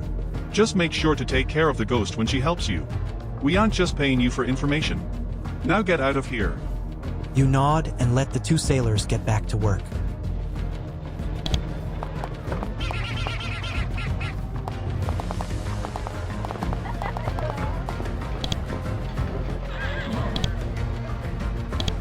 I see many things with these ancient eyes. I have seen why you have come. I have seen what you fear. She removes a pouch from beneath her folds and throws its contents into the cauldron, engulfing the room in a billow of purple smoke. She pauses for dramatic effect. When she speaks again, it's with a different voice that seems to come from another time and place. She stares ahead with a glassy expression as she imparts her message. You have come seeking the treasure hidden within the tavern in this town. It was laid to rest with the last man to stay in that room, a mighty pirate who outlasted many foes, but not a bad case of indigestion. The room remains haunted to this day, and no man has been able to lay hands on the pirate's treasure. No man, maybe, but a ghost, perhaps. What are you talking about? The essence of his body you must retrieve. The pirate's treasure hides within the confines of his ghastly mind. You must pry the knowledge from him by force. The old hag whisks out a dusty old wishbone from beneath her robes and hands it to you. This dowsing rod is attuned to spiritual residue. When you enter the pirate's place of death, this rod will summon him back to this plane. You must make this pirate's ghost double dead in order to break his influence and reveal your true path. Only then will you find your treasure. Suddenly, the witch is seized by a fit of racking coughs. The darkness and smoke disperse as she regains her composure. She eyes you with curiosity. Sharp, our session is over. Bring more fish or leave. Out, out. The witch shoos you away before turning back to her cauldron.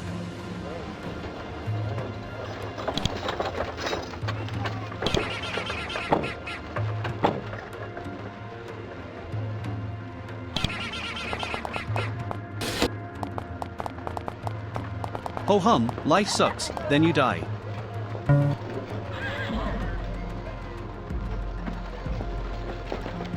You aren't exactly sure what the special lure is supposed to do, but it doesn't seem to be working. After waiting for what seems like an eternity for a bite, you give up and reel in your line. Fixed at the end of the line where the lure used to be is a beautiful necklace made of shining pearls. It looks like the hag may have come through after all. Cool.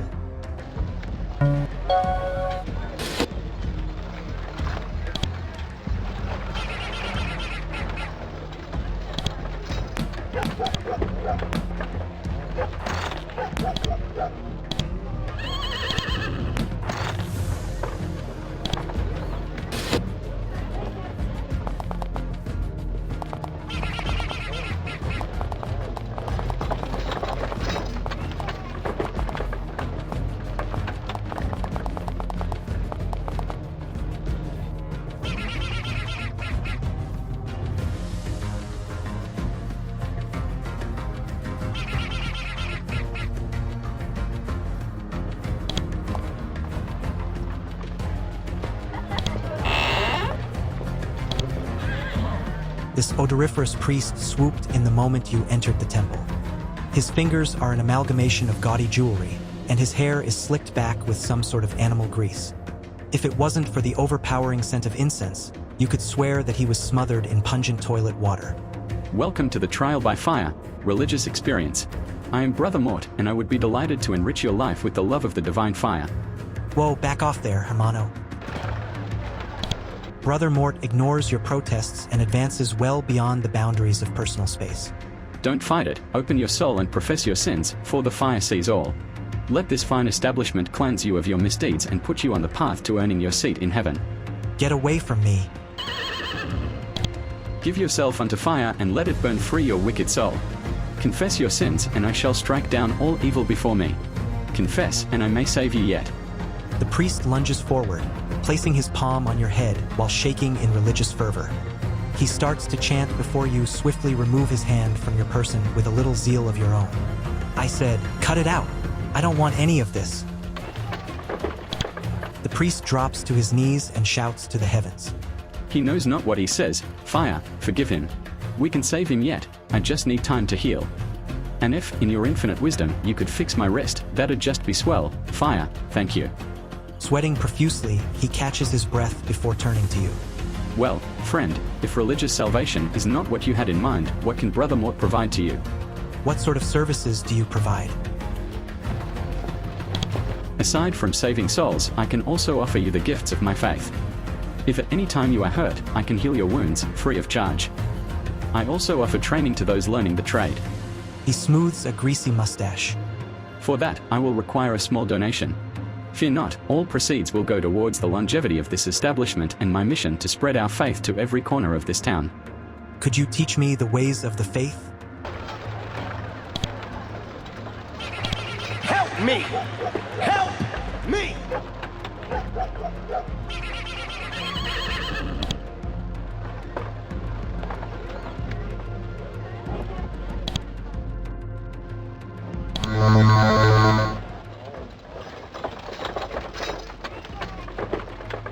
If you've got the bread, I've got love to spread. Just say the word. Amen. Could you heal me? Brother Mort touches you in ways you hope to never be touched again. He shouts himself into a zealous fervor as waves of healing energy course through your body. Let the fire's fire wash over and cleanse your wounds. Feel the burn. Love the burn. It burns so good. Your wounds are healed, but at what cost? Actually, I've got some questions. There are no secrets among the fire's children. Share your questions with me, and I will answer them to the best of my knowledge. Do you have the key to the graveyard? Brother Mort's demeanor quickly changes to one of suspicion. There's something else there, though, that he isn't showing. It peeks through the facade in droplets of sweat above his brow. He swallows. I don't suppose you could provide a reason why you'd want to enter the graveyard. A reason? He wipes a sleeve across his brow. Smoothing his mustache with a nervous hand, he reaches into his pocket and starts fiddling with something. Of course. What possible reason could a stranger have for visiting a graveyard? One always has to watch out for grave robbers and robbers of other things. Other things? Brother Mort begins to tremble as sweat streams down his face and neck. The kinds of things a man might use a fresh corpse for with no one around but the fire above. The kinds of things a man might do when nothing else satisfies him. though he doth resist in agony. His eyes grow distant as pit stains further accumulate on his silken robes. And he resists, but try as he might, the cold flesh beckons with eternal persistence, and like baby to blanket, he retreats from the world and takes comfort in the absence of dignity and expectations. May the fire forgive him. Hypothetically speaking, of course. Brother Mort snaps out of his trance and quickly attempts to wipe the sweat from his face. Yes, of course. What were we talking about? So what do I need to prove in order to get into that graveyard? You've got me all wrong, friend. You don't have to prove anything to me. These are just precautions we follow when strangers show a suspicious amount of interest in spectating our dead's final resting place. He removes the hand from his pocket and shakes his head. It's not my place to judge your understandable interests, but there are rules we must follow, and it is not my place to question them. That said, if you want to visit our graveyard, I'm going to need to see a body. What kind of body? He begins to tremble again. You know, of the dead variety. Preferably fresh and intact, for the family's sake, of course. He gives you a weird smile as more sweat pours from his body. So, if I bring you a corpse, you'll give me the key to the graveyard? In the name of the fire, you have my word. Just make sure to bring the corpse to me as soon as you can before the rot sets in. Prayer, it's more effective when they are fresh. I won't need to know how you acquired it, either. The fire isn't picky. He combs the trembling hand through his greasy hair. Now if you'll excuse me, I need to collect myself. You leave the priest to his thoughts.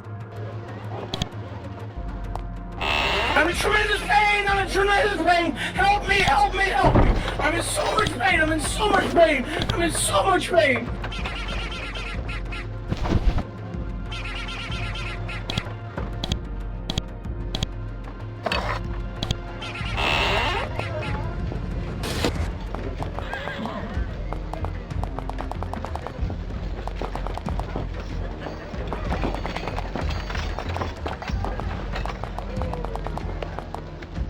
Welcome. What are you selling? Thank you. Thank you. I'll buy it at a high price. Thank you. Is that all, stranger? Thank you. Come back anytime.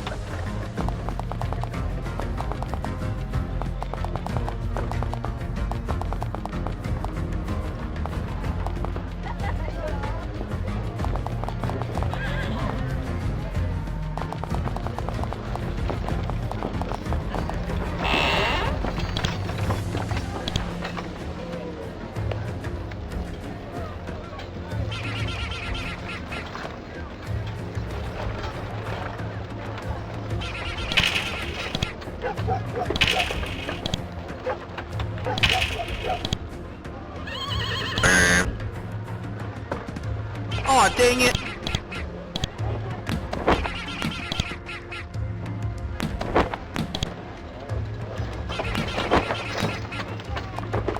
Let's go gambling!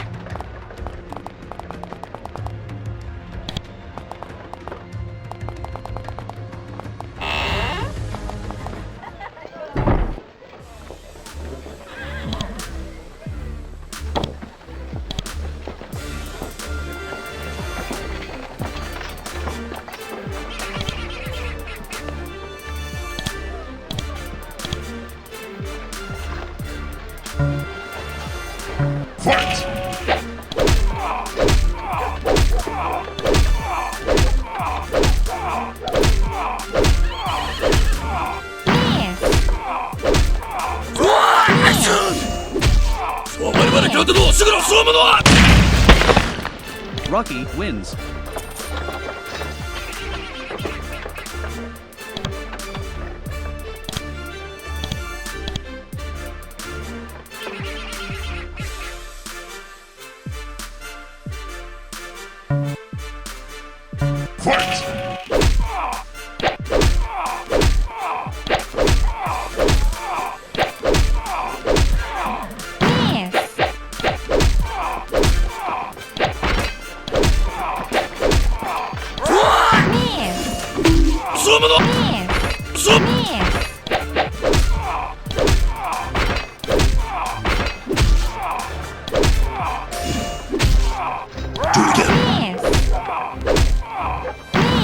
There comes a giant fish! Rocky wins.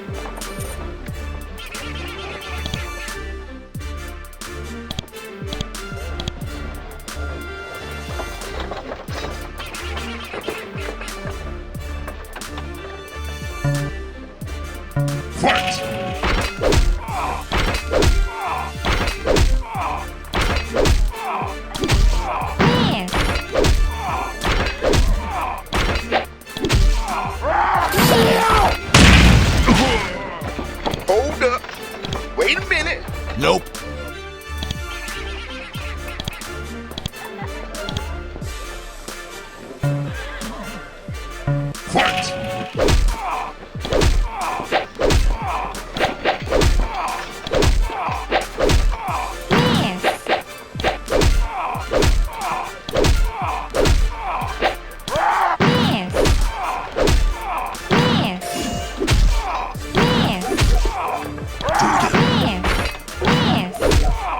There comes a giant! Help me, help me, help me! I'm in so much pain, I'm in so much pain! Nope. I'm in so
Fisser wins.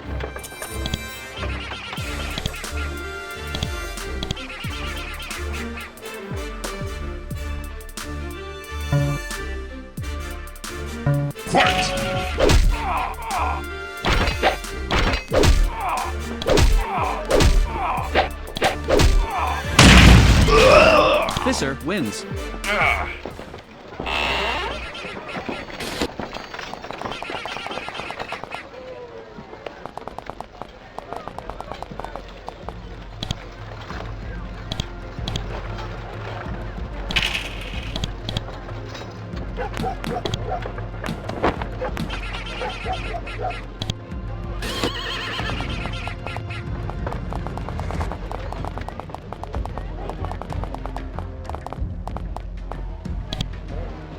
I think I can handle that ghost problem you have.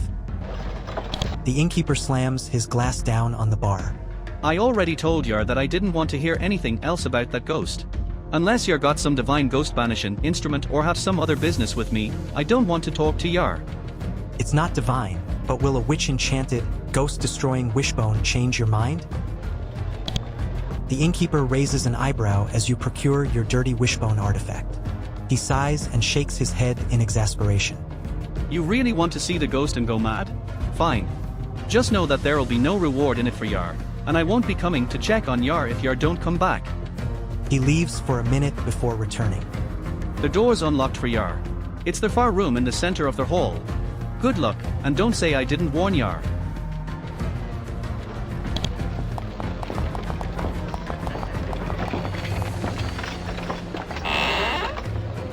As you step into the abandoned room, you feel a slight chill come over you.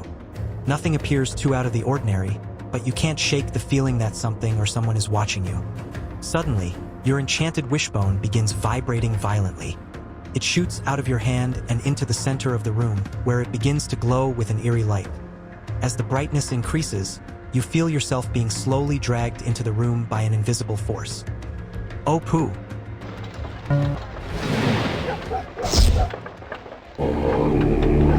Interesting.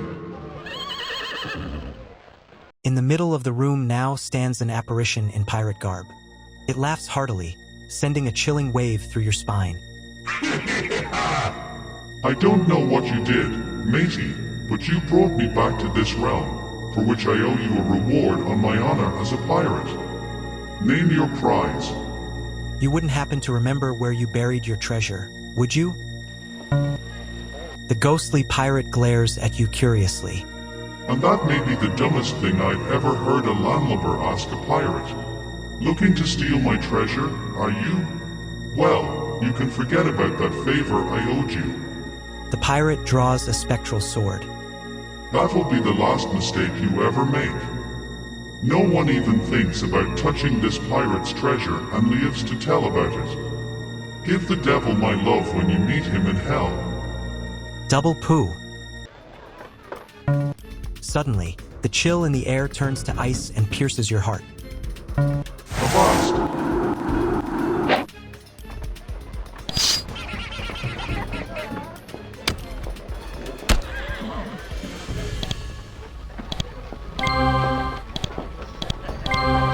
Scurvy dogs.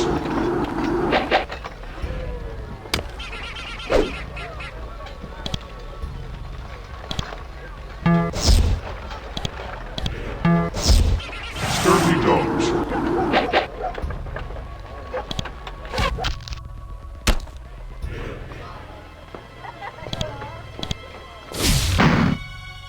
Its life force drained once more, the ghost pirate screams in agony. I thought ghosts were immune to physical objects. This isn't fair. He begins to writhe around and fade in and out of existence, all the while screaming bloody murder at you. To Davy Jones's locker with you. You may have cast me back to hell, but you'll never learn the whereabouts of my treasure. I'll be waiting for you. With that, the ghost pirate vanishes, leaving nothing behind but a ghastly skull that falls to the floor with a thump. Remembering what the witch told you, you pick it up and put it in your pack. Nifty.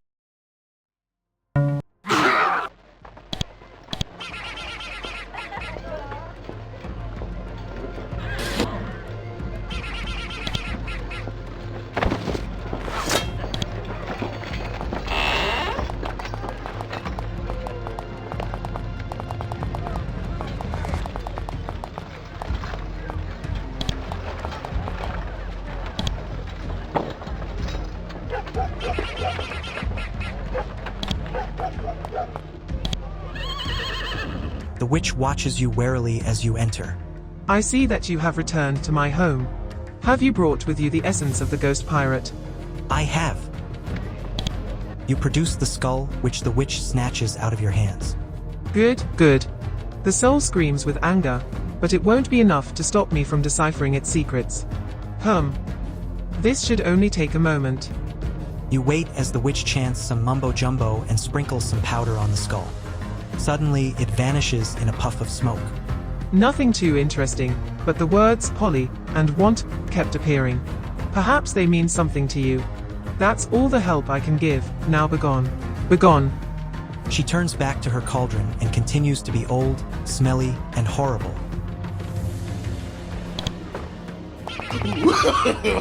No. Hey, mate. Pete whispers.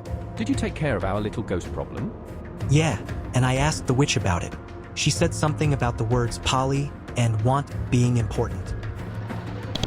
The sailors' faces immediately brighten up. That must be the other half of the password. Pete shouts excitedly. The treasure is ours at last. He turns to you, all smiles. You really came through for us, Sellsword. Come meet us in the tavern to collect your reward. The two sailors wait until their boss isn't looking, and then excitedly run off to the tavern, taking the rope with them.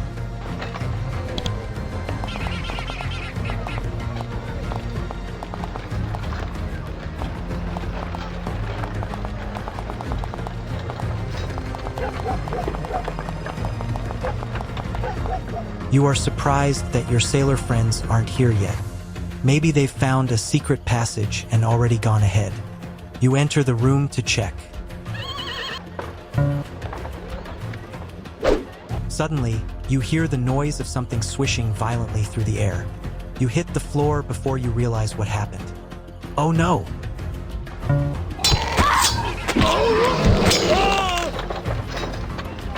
Rise and shine. You wake up with a mouth full of fuzz and a screaming lump on the back of your skull. You try to rub it, but your hands are bound behind your back.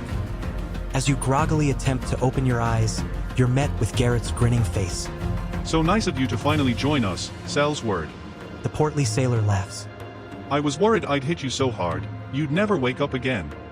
You crane your neck to look past your assailant and spot Pete fiddling with an old map. He turns to Garrett, fuming.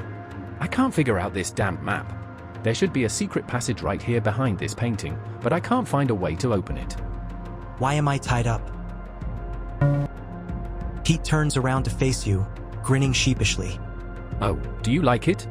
I knew you wanted rope, but you weren't very specific about how much you wanted. I think I may have been a little liberal in doling out your reward, but I think the treasure will more than make up for the loss. Garrett turns to his partner. Are you sure we shouldn't just kill them, Pete? I don't want anyone coming after me later. Pete shakes his head. No, we wouldn't want to make a mess and alert the town guard. It's better to leave them here where no one will find them. We'll be long gone with our riches before they'll ever get loose. Grumbling, Garrett glares at you. I still think we're taking an unnecessary risk, but I'll go along with your plan, Pete. It's worked well enough so far. Untie me, you cowards. The two sailors burst out laughing. Really, now? Pete chuckles. You think you'd be a little more grateful since I spared your life? Did you really believe that Garrett and I were going to share our treasure with you? Pa, you're a fool, and fools shall be parted from their money. Garrett kicks you roughly as his partner returns to investigating the wall. He chortles to himself and kicks you again. Leaning in close, he whispers in your ear. I'll be back, Sal's word. When we've secured our fortune, I'll return to slit your throat. The world has no place for a maggot like yourself. He swiftly backs away before he's caught by his partner. Pete suddenly jumps up in excitement. Of course. I think I've got it. Garrett, we just need to say the password. He turns back to the painting and dramatically clears his throat. A whom? Polly want a cracker? Suddenly, the room begins to rumble. After a few moments, the painting slides away, revealing a hidden door. The two sailors hug each other excitedly. We've done it! We've done it! The treasure is ours! Abandoning all attempts at secrecy, the two sailors rush through the door whooping and hollering, leaving you alone.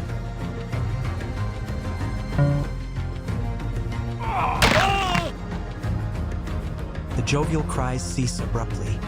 As you struggle to free yourself, you wonder what befell the two sailors. Fortunately, your scrawny limbs aren't very conducive to being bound. You manage to free an arm and then your torso. Soon, you are free to walk the world once more, one rope richer. Hooray!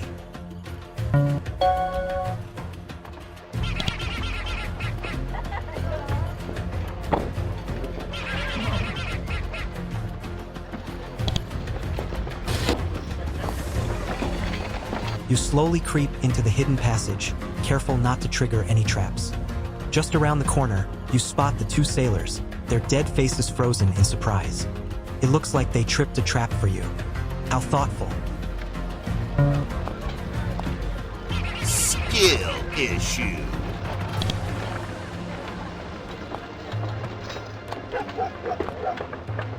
You think that you have detected a trap. Your character with the highest tool use skill can attempt to disarm it. The trap doesn't seem difficult. Try to disarm the trap.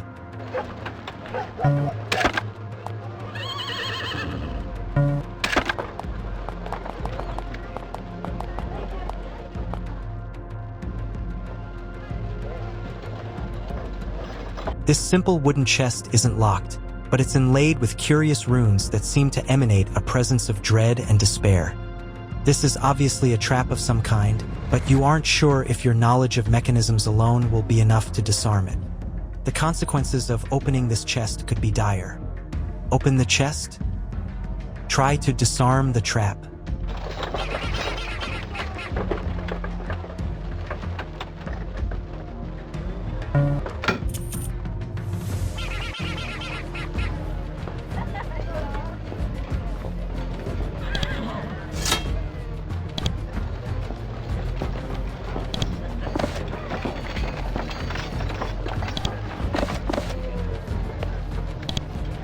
Surprise, motherfucker! When you close the chest, the runes suddenly flare brightly. You had not expected a second trap. The wall to your left slides away, blasting the room with intense heat and the roaring of flames. Once released, quickfire will rapidly consume everything in its path. You need to get out of here, fast. Run.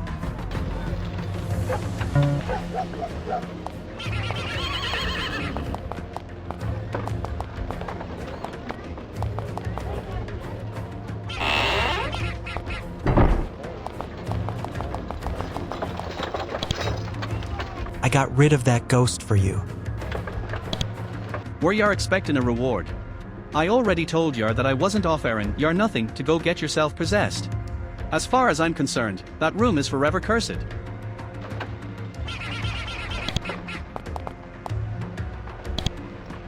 Judging by her frazzled expression, you assume that this waitress does not enjoy the plethora of attention her rear end seems to attract from the tavern's patrons.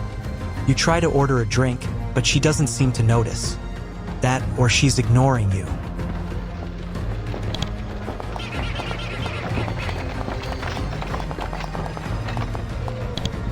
Welcome.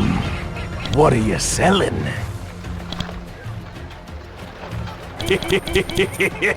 Thank you. Come back anytime.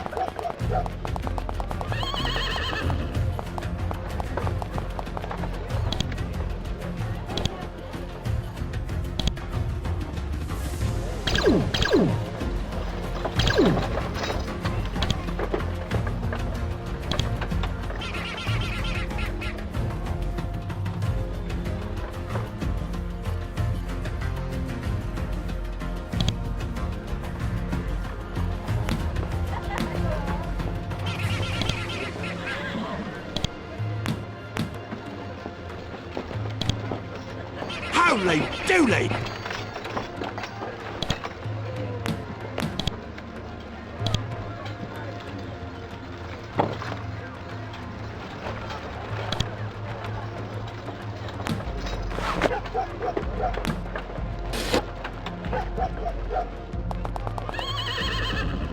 What did these runes do again? What did these runes do again? This thing is still here and it still stinks.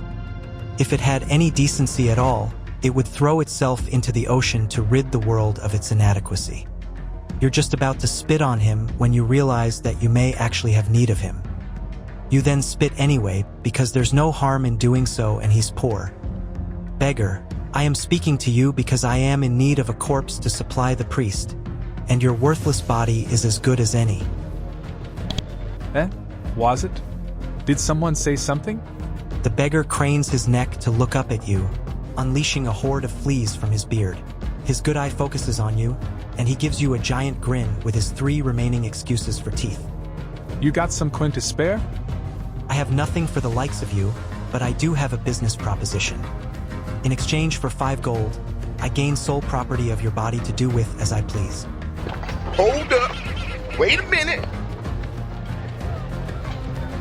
He gives you a puzzled look and scratches at his beard, releasing even more parasites. You coming on to me?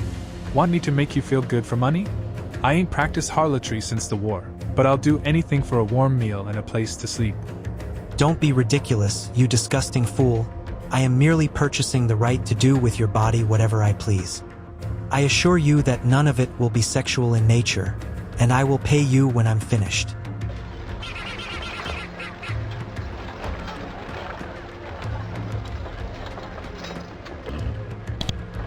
beggar frowns for a moment, but then concedes.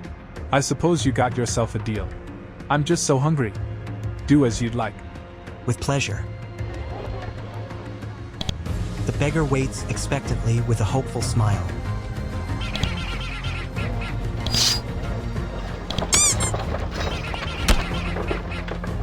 While it might seem cruel, you remind yourself that he wasn't actually a person. You're one corpse richer. Score!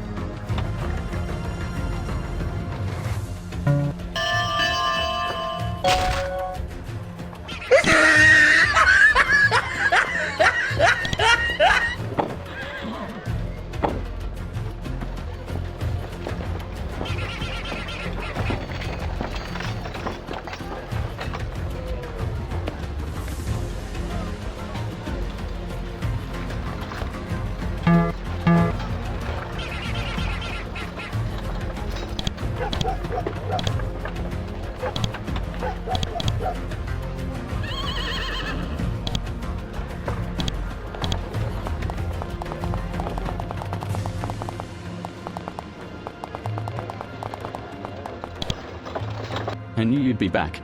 Brother Mort states with a flashy grin. They always come back. I've acquired a corpse through completely legitimate means. Brother Mort begins to tremble. Can I see it? I don't care what you do with it. Just give me the key to the graveyard. He thrusts a sweaty hand into his pocket and retrieves an iron key, placing it in your hand without even looking at you. There you go. Now, if you'll please excuse me, I need to pray. You leave the trembling priest to his prayers.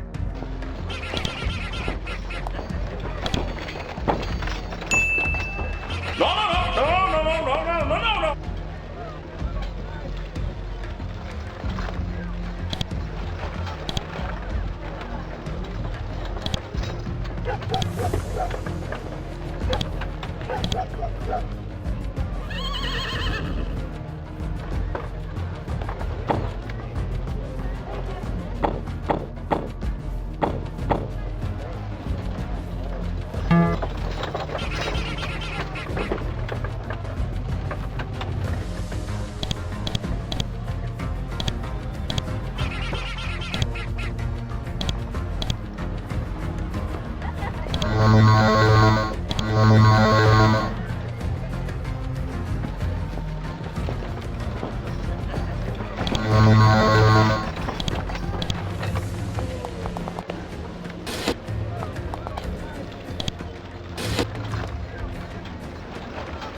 Suddenly, a booming voice erupts from behind the heavy door at the end of the hall. If you're looking for your room, you've gone too far. This is custodial territory, and I'll not have you scuffing up my hardwoods. Get out. And who's going to make me?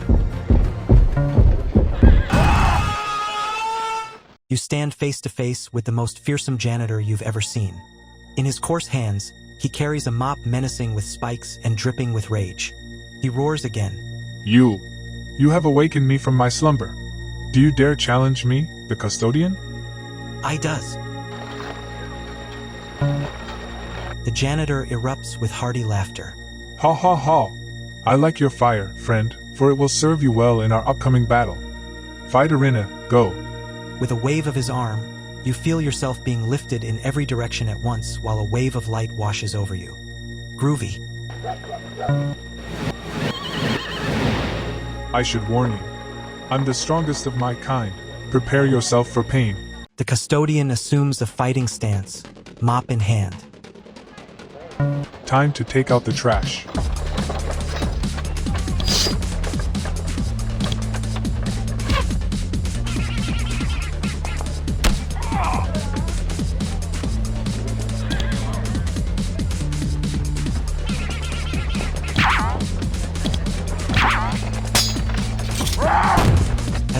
Custodian strikes with his mop. A lifetime of accumulated goop and alkalic cleaning liquid flies from its raggy tendrils and showers over you. Ick!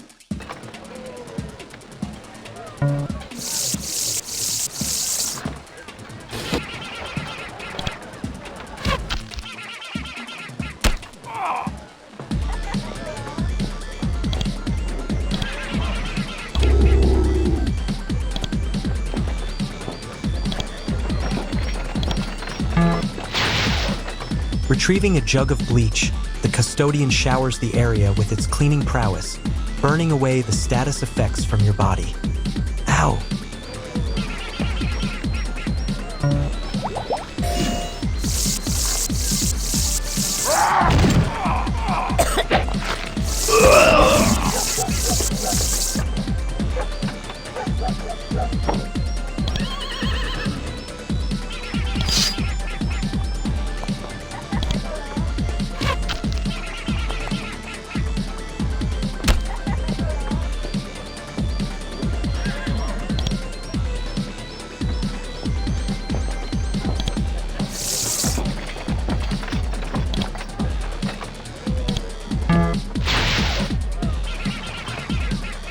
Time to take out the trash.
Time to take out the trash.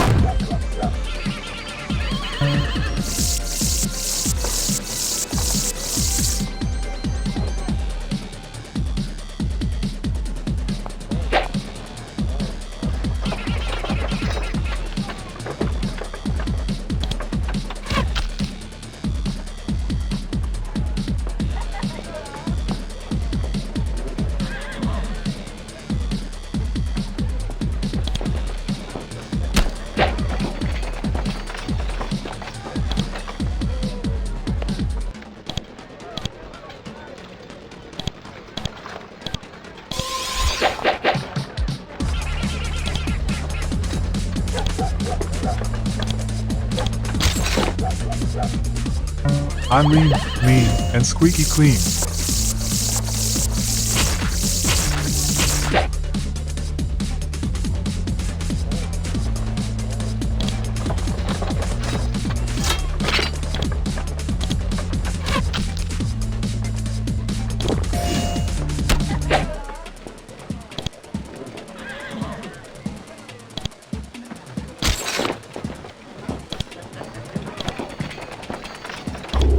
Time to take out the trash.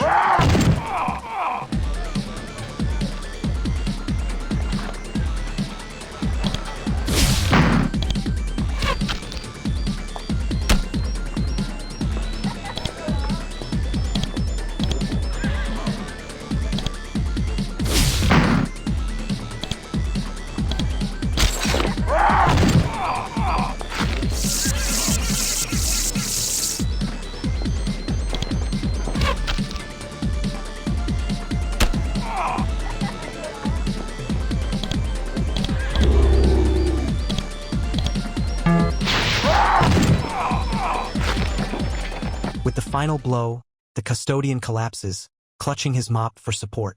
You are indeed a worthy foe. He gasps. Maybe even too worthy. I surrender to your might. Let's return to my room and discuss the terms of your victory. With a wave of his hands, you're teleported back to the tavern. Phew.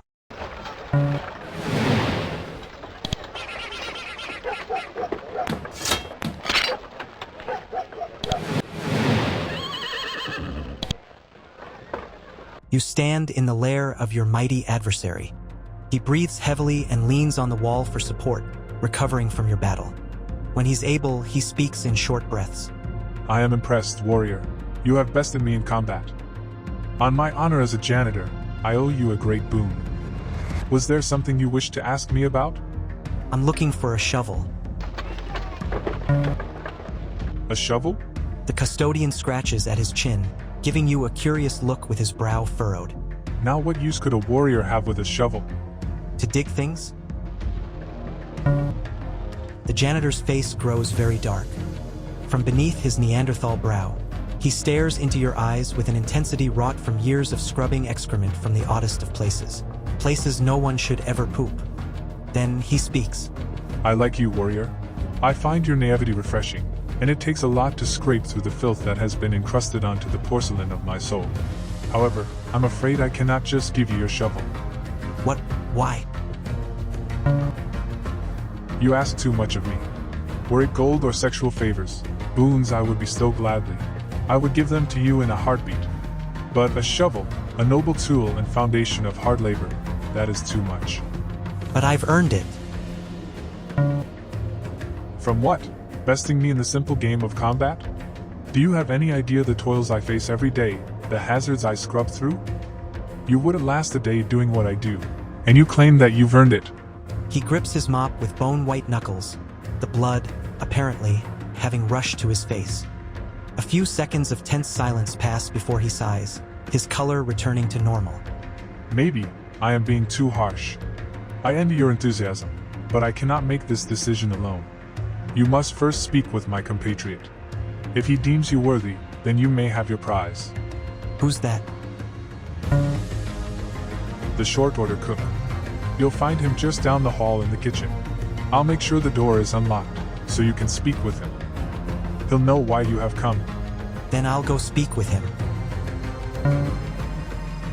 You turn to leave. As you reach for the door handle, the janitor speaks. I'm sorry I could not help you more. I was wrong to criticize your enthusiasm or belittle your feat. You bested me in combat, and that deserves praise. You turn to face him, but he's not looking at you.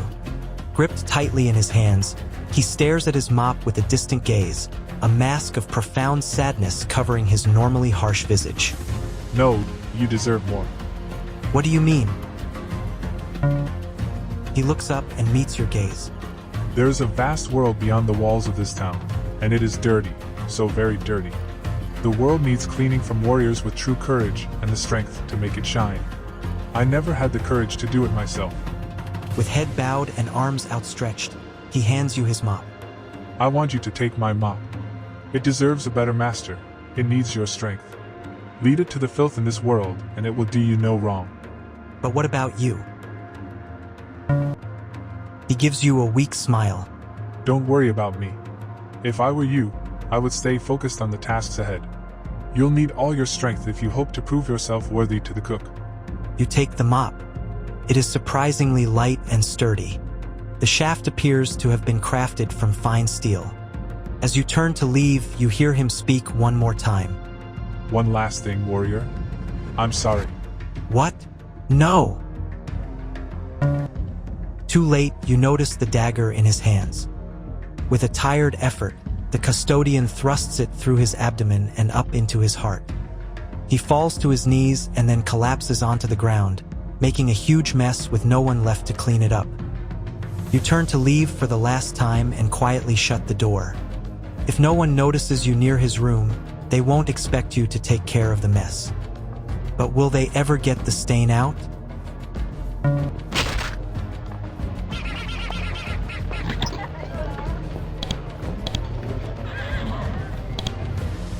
Oh no!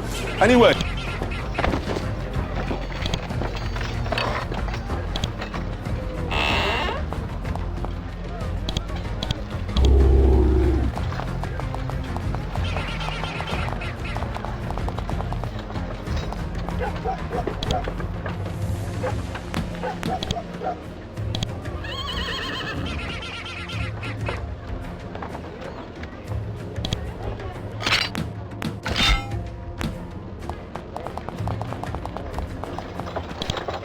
Welcome.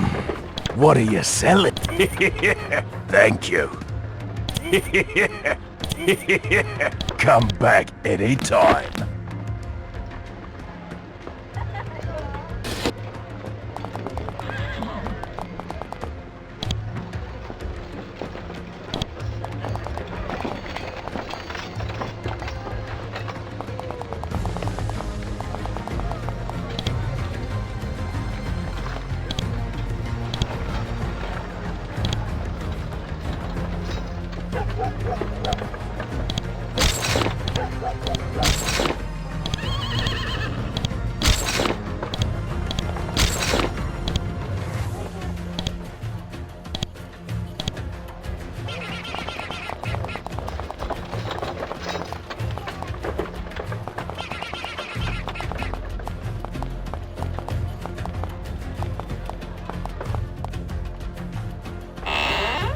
Before you can even open the door, you hear a soft voice pierce through the stillness. So, it is time. You have come to prove yourself, but do you know what you face? A cook? The door is suddenly thrown open by a violent force, knocking you backwards. A wave of intense heat engulfs the hallway. Its intensity is nearly unbearable. You have no idea how anyone could survive working near its source. Can you feel the heat? The voice asks. So unrelenting, so uncontrollable. It is a consequence of my profession, as was the loss of my sight. A man steps forth from the kitchen into the light. His eyes are blank, as are his eyebrows and other parts of his body where hair is supposed to grow. His skin is an unnatural shade of burned, and the parts that aren't currently peeling off are tough like leather and shiny like shiny leather. I am the cook. He rasps. And I understand that you wish to prove yourself worthy of my aid. The Custodian fostered a great deal of respect for you. You're no normal warrior. However, I will not be satisfied until I can taste your strength for myself. Bring it on. He laughs a raspy laugh. Do not underestimate me. The heat may have taken my sight, but it has tempered my body and spirit. I have become one with it. You will see just how hot things can get. Fight arena, go. With a wave of his arm, you feel the familiar effects of teleportation. The sensation is diminished. You must have built up a tolerance. Bummer. I can feel your apprehension. I'm going to enjoy this. Wielding a large kitchen knife and frying pan, the cook lunges forward.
Don't care.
I know. Free. Exhausted, the cook keels over, collapsing to the ground with a thud. The custodian was not wrong to have placed so much respect in you. He rasps in short breaths. I admit defeat. Allow me a moment to cool off before we continue our business. Back to the kitchen. With a weak wave of his hands, you're teleported back to the tavern. Rock on.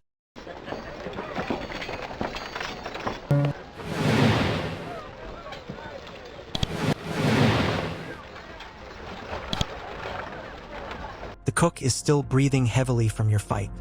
Puffs of ash rattle through his turbulent airways and join the smoky interior of the kitchen. He clutches at his chest and winces in his pain. Some fight we had there. Are you all right? It's just the excitement getting to me. Been some time since I've had a fight like that. The passion you put into your art burns brighter than the fiercest fires of the stove. My body has forgotten what real fire feels like. Unable to catch his breath, he takes a few moments to try to collect himself before giving up. Now, about our deal. Yes, the shovel. A shovel, is it? A noble instrument of labor, that. I suppose you've proven yourself worthy. He reaches into his pocket and hands you a key. It burns to the touch. Hey. Sorry about that. It will cool down soon enough. That key will open the storeroom in the center of town. It is there that you will find your shovel. You sure you're all right? Heat. It gives and it takes. I've been taking for so long, it's finally calling me to give. In return. Soon. Will be one. Don't worry about me, this was a long time coming. Okay, cool. Thanks for the key, I guess.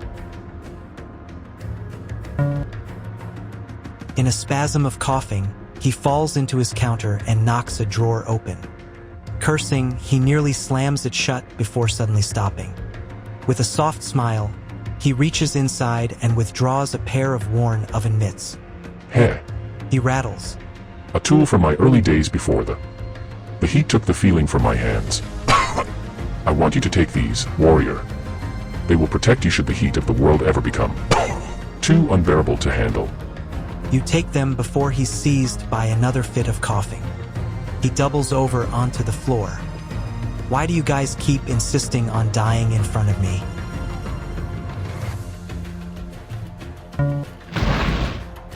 Lifting himself from the floor, he shouts. I won't be taken lying down. This is my kitchen, damn it. I'll show you who controls the fire here. With his last ounce of strength, he shoves you out of the room before bursting into flame. In a few moments and a shower of sparks, his body is consumed by the fire and flashes to ash. At least he didn't leave as much of a mess. Cool.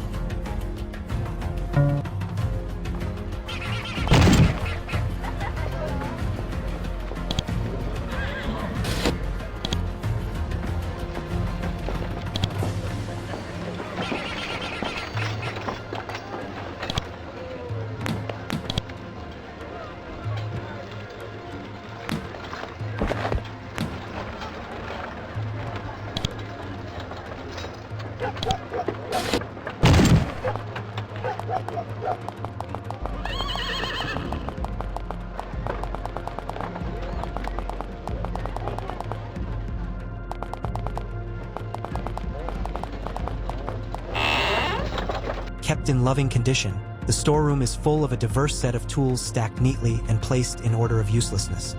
You don't immediately see a shovel, but a chest in the center of the room catches your eye. This chest carries no treasure, but at least there's a shovel. Strange men died for this shovel.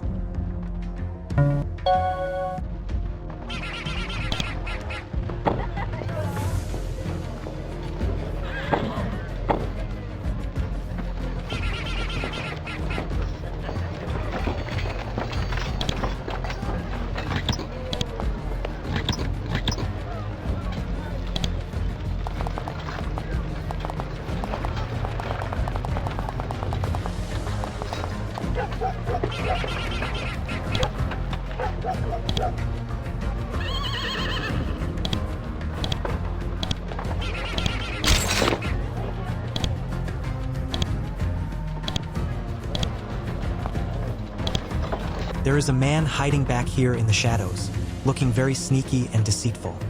It's your employer. He's eagerly rubbing his hands together while cackling softly and speaking to himself. It's mostly too quiet to hear, but you pick up the words fools and according to plan. Hi. He snaps to attention, staring at you with wide eyes and guarded arms. Oh, it's you. He sighs, relaxing. Have you made any progress?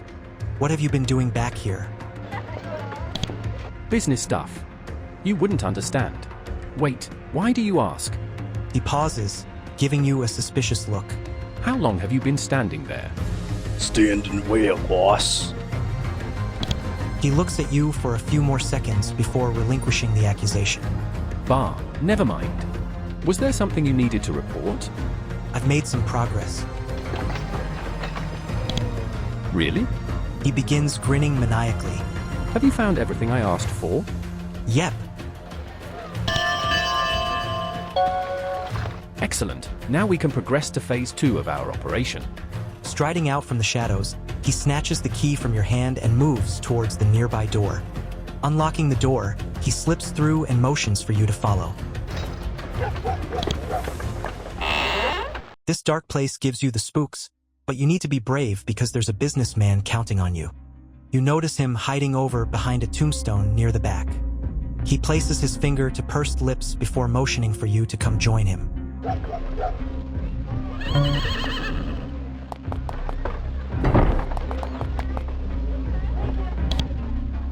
The businessman is crouched behind a tombstone, cautiously observing the cabin on the far wall.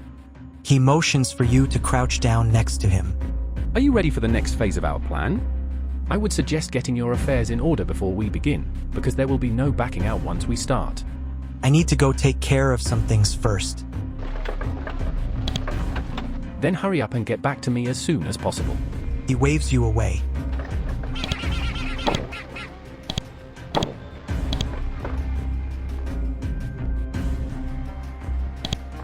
Are you ready for the next phase of our plan?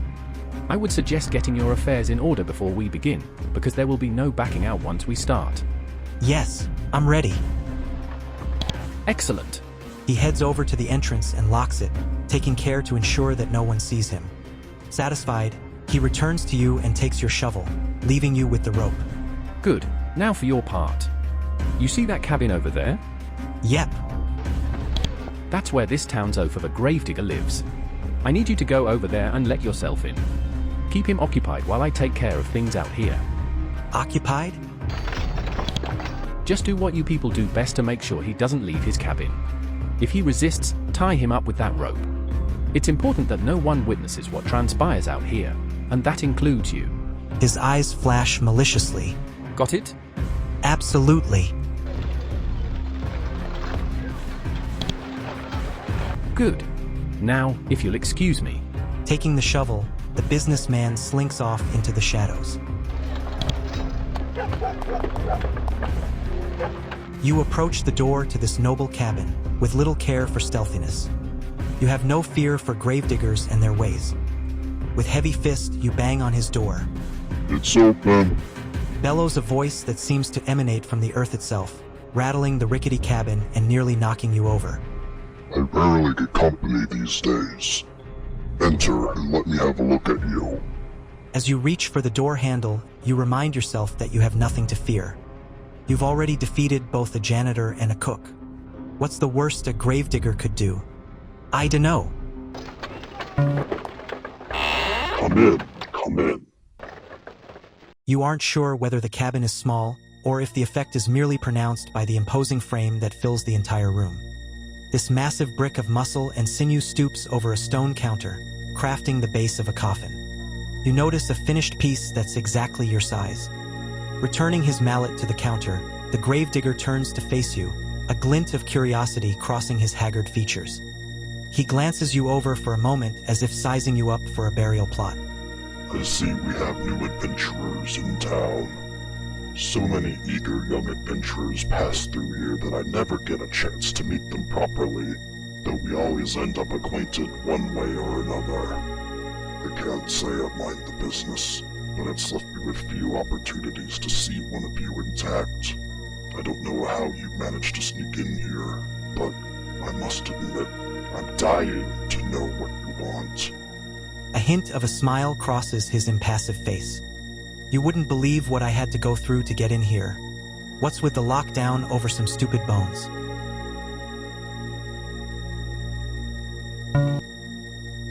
Perhaps it is seen as a quaint practice in some societies, but the people of this land place great honor in our dead.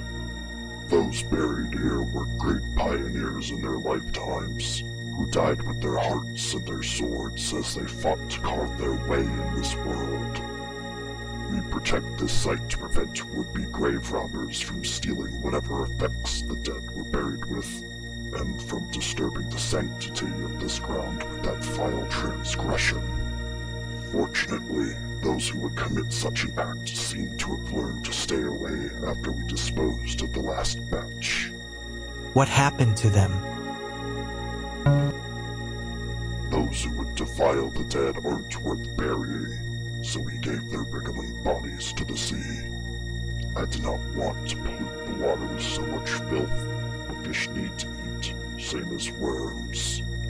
He casually reaches over and retrieves a worn but sturdy shovel hanging from the wall. Speaking of worms, what business do you have intruding on this sacred ground? It's not often you see someone racing to their final rest, and you're here very early. I'm on an important mission.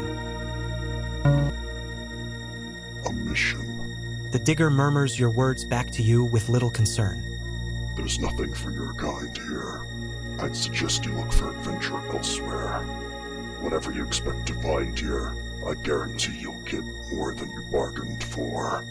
The digger grips his shovel tightly with calloused hands.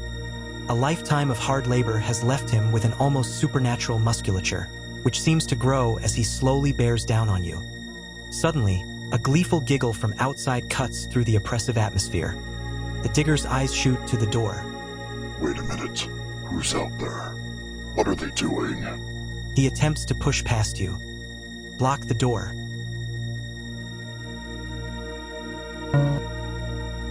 You step in the large man's path, halting his advancement. He glares at you venomously. Just what game are you playing at here? Get out of the way before I move you myself. No! The digger growls with an intensity that reverberates through the wooded walls. I don't know what you hope to accomplish with this foolish act, but it stops here. I've warned you once already, so this is your last chance. Move! I'm afraid I can't do that. The digger furiously shoves you back into the door. You adventurers are all alike, so quick to rush to your deaths. Perhaps you aren't here early after all. I'll put you in your graves yet. Victorina, go! With a familiar wave of the arms, you are teleported away from the cabin. We'll see who buries who. Some men never live to learn from their mistakes. What's a few bodies more? The Gravedigger charges with an agility that belies his massive frame, death in his eyes.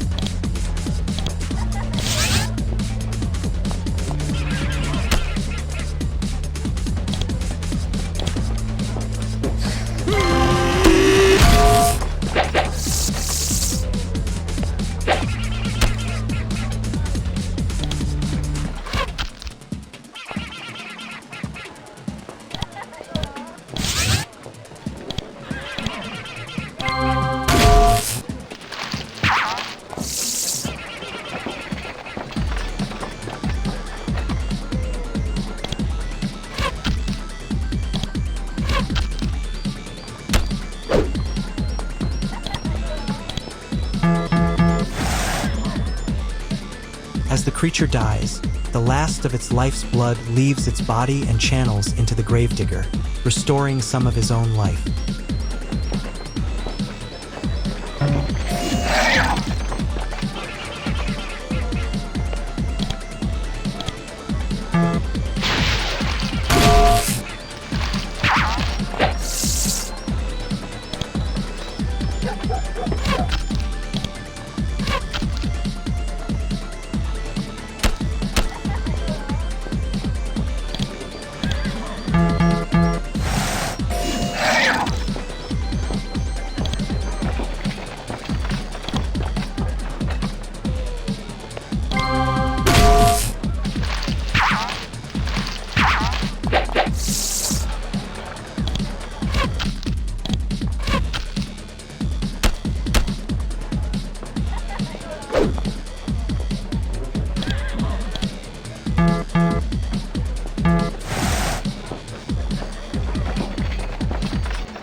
Free. With a mighty thud, the Gravedigger collapses to the ground. You bastards. He gasps. You think you've beaten me? I won't give up that easily. Gasping for air, he struggles to stand, but cannot find the strength to support his weight. He feebly rolls over onto his back. Ugh, I don't care. I'll die on my back before I surrender. Strike me down, if you can. Are you going to teleport us back anytime soon, or what? You'd like that, wouldn't you? The large man wheezes. Not a chance. You think I don't know why you're here, that you intend to rob my graveyard? The dead, their personal effects, they belong to the earth now, and no one else. I won't help you rob them. Wincing in pain, he chuckles. This contest will not end until the worms are fed. You can rot in here with my corpse. You just have to wave your arms around a bit, right? Here, let me help you. No, damn it, get away from me. Grabbing the Gravedigger by the wrists, you wave his arms around. Just like magic, you're teleported back to the cabin. Yay!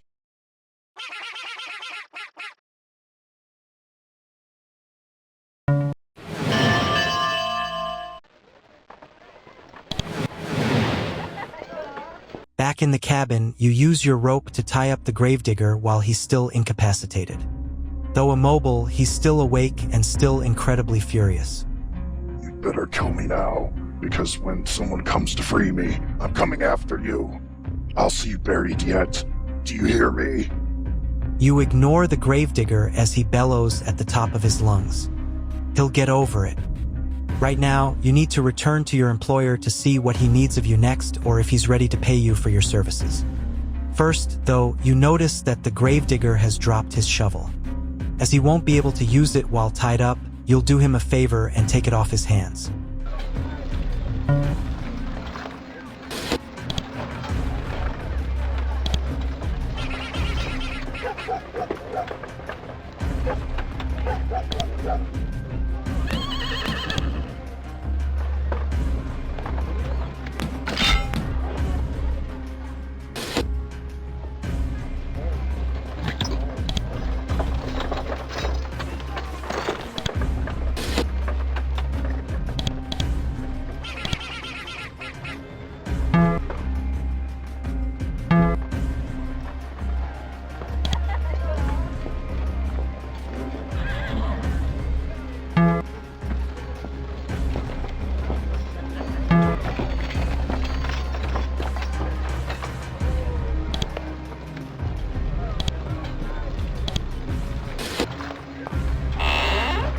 As you step out into the graveyard, you notice piles of dirt scattered across the area. Someone has been digging. Near the far end of the area, you spot your employer.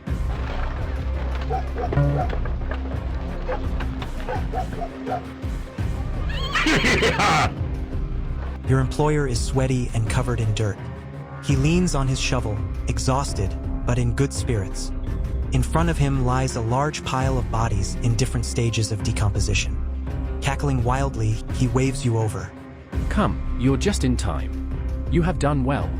I was worried that when I sent you on your death errand, there would be no one left to appreciate my brilliance. What have you done? You mean this? He smiles proudly at the pile of corpses. This is months of meticulous planning paying off. This is years of education coming to fruition. This is me proving my asshole of a father wrong and rubbing it in his stupid dead face. You hear that, Dad? Look at the success your worthless son has become. He starts dancing from foot to foot, cackling gleefully. And it's all thanks to you. You who did my bidding without a second thought. But why? He curls his lips in a mocking sneer. Because I could, you goat. Because I'm smarter than you, smarter than everybody. All I had to do was sit back and pull the strings while you blindly did everything I asked. Ha ha ha ha. No, I mean, why did you dig up all of these corpses? Nearly choking on laughter, the businessman slows his dance to a halt. What do you mean?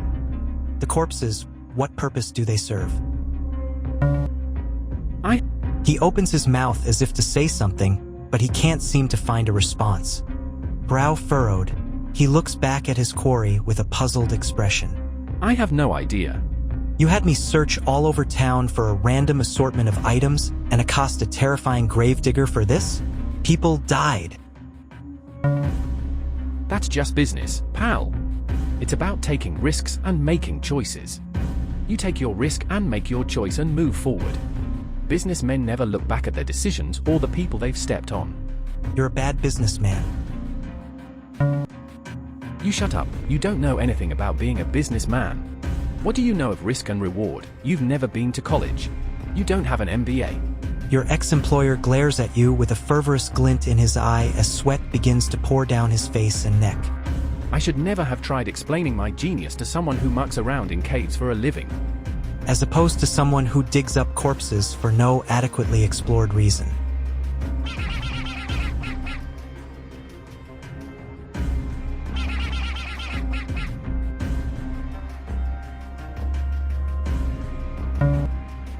Don't you dare try to tell me how to do my job. I've got an MBA. What have you accomplished? Nothing. His laughter continues, but it adopts a hollow tone and warbles nervously. Shaking in frustration, he slowly edges towards the exit. You're going to pay me, now. Ha! You'd like to think that, wouldn't you? You gullible plebeian. Unfortunately for you, there's only room for one on this golden parachute, and I'm cutting you loose. You'll get nothing from me. He breaks for the exit in a frenzy of snorts and giggles. Time to pay up. You stay away from me. Time to collect.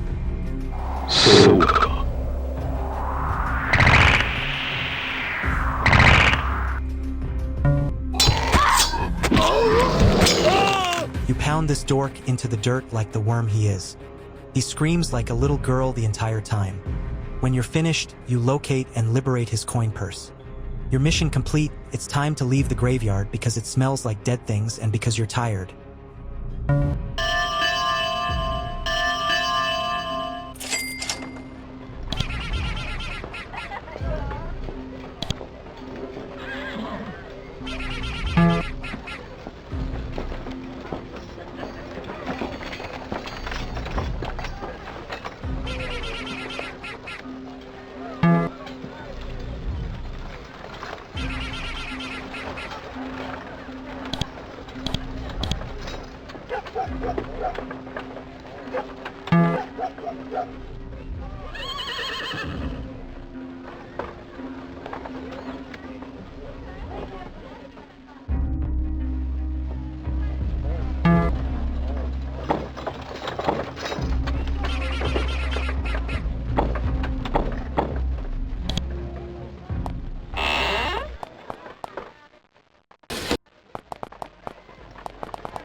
As you step into the tavern, you nearly slip on something loose.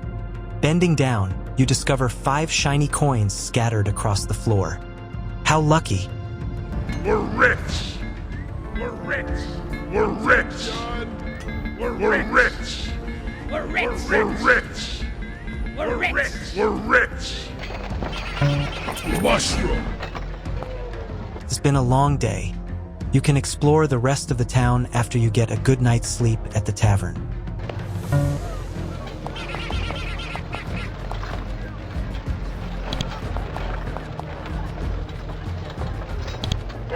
I'd like to rent a room, please. 5 gold. The room is to your left, 4th door down the hall. You exchange gold and depart.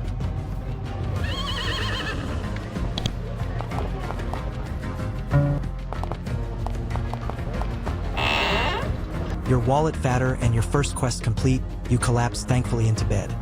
It doesn't take you long to get to sleep, and you dream of all the adventures you'll have in your promising career. Nighty-night.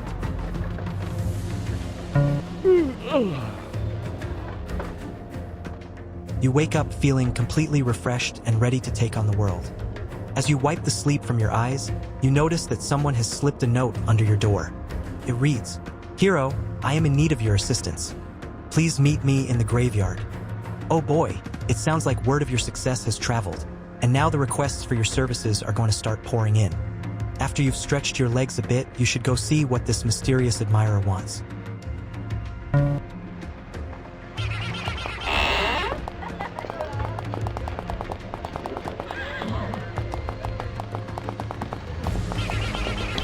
Welcome. What are you selling?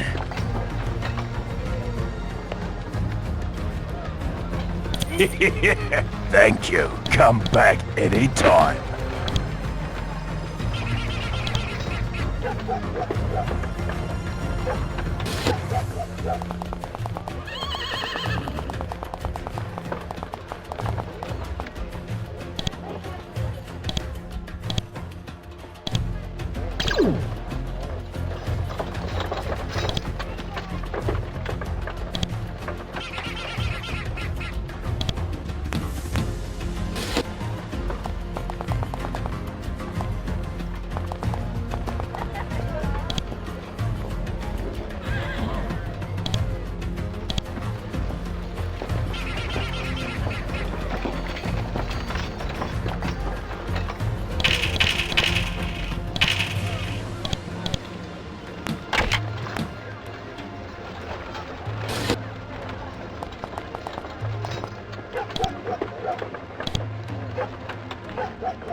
At the far end of the graveyard, you spot a mysterious man with a hood pulled over his face.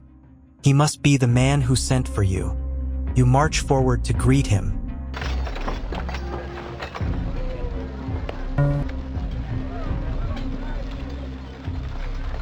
We meet again. The blast of magic nearly knocked you backwards as it rammed into the door, shutting it tight. The note was a setup. You've been trapped in here with whoever this mysterious figure is. What's the meaning of this? The stranger throws back his hood, revealing his face. It's your ex-employer, the stupid businessman. He looks angry. Surprised? You're even dumber than I thought. What are you doing here? When you left me in the dirt yesterday and stole my money, I had a lot of time to think before I regained the ability to move. Namely, I pondered how I would get my revenge. My business prowess alone wouldn't be enough to end you. The businessman carries a wild glint in his eye as he talks. If there was any sense in his head before you beat the tar out of him, it's long since vanished. He continues, beginning to pace like a caged animal. Using the combined powers of my MBA education and the emergency money I keep stashed in my sock, I ventured out into town and purchased from a street vendor one, Baby's First Necronomicon, a beginner's guide to raising the dead. You thought you noticed something different about him. He no longer wears the clothes suited for an academic, and now adopts a mage's traditional garb. It suits his eccentric personality. While you slept warm in your room, I studied the book from cover to cover and absorbed its dark secrets. Have you ever tried reading under a nighttime sky with nothing but the rats to keep you company? No? Well, it's really difficult. Consider that another offense to add to your growing list. It ends here and now with your deaths. Prepare yourself. Your ex-employer begins chanting some dark language, raising corpses from the ground and breathing unlife into their empty hearts. They lumber towards you, hunger in their sightless eyes. Creepy. Rise, zombies! Eat a dick!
With a blast of magic, the evil businessman binds you to the ground with chains of dark energy.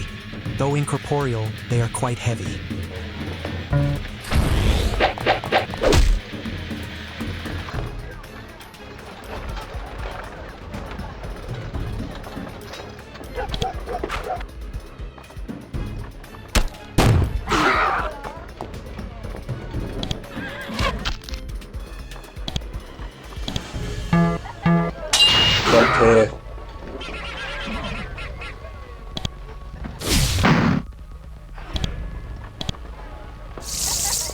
Suddenly, the magical tether breaks, unleashing a blast of energy on its victim.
The evil businessman drops to a knee, tearing the hood off his head in an attempt to ease his breathing. His grasp over the undead falters, and the fell creatures crumble to the ground. Damn it! He gasps. I didn't want it to come to this, but I see that I have no choice. The evil businessman wobbles painfully to his feet and withdraws an amulet from around his neck. Don't think you've defeated me just yet. I've still got one more trick up my sleeve. I'll show you what an MBA and a little determination can do. With his last remaining strength, he dashes the amulet upon the ground, shattering it in a cloud of smoke. Okay?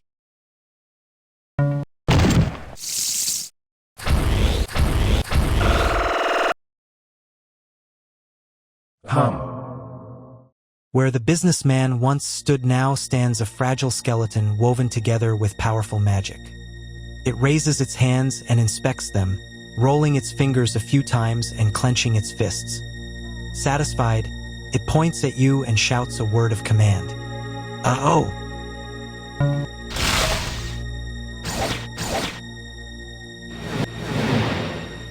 That's better. I didn't know how this transformation would feel. The skeleton rasps. But it's better than I could have possibly imagined. With immortality and arcane magic at my fingertips, I could rule this world. It glares at you with black eyes that seem to draw the warmth from your heart. But first, some unfinished business. Yes, it's still me, so you can stop gawking like an idiot. I was hoping to keep my humanity intact, but I think I could get used to being undead. Never mind, it's time to die. The business lich begins to stride towards you, death in its wake. Crap!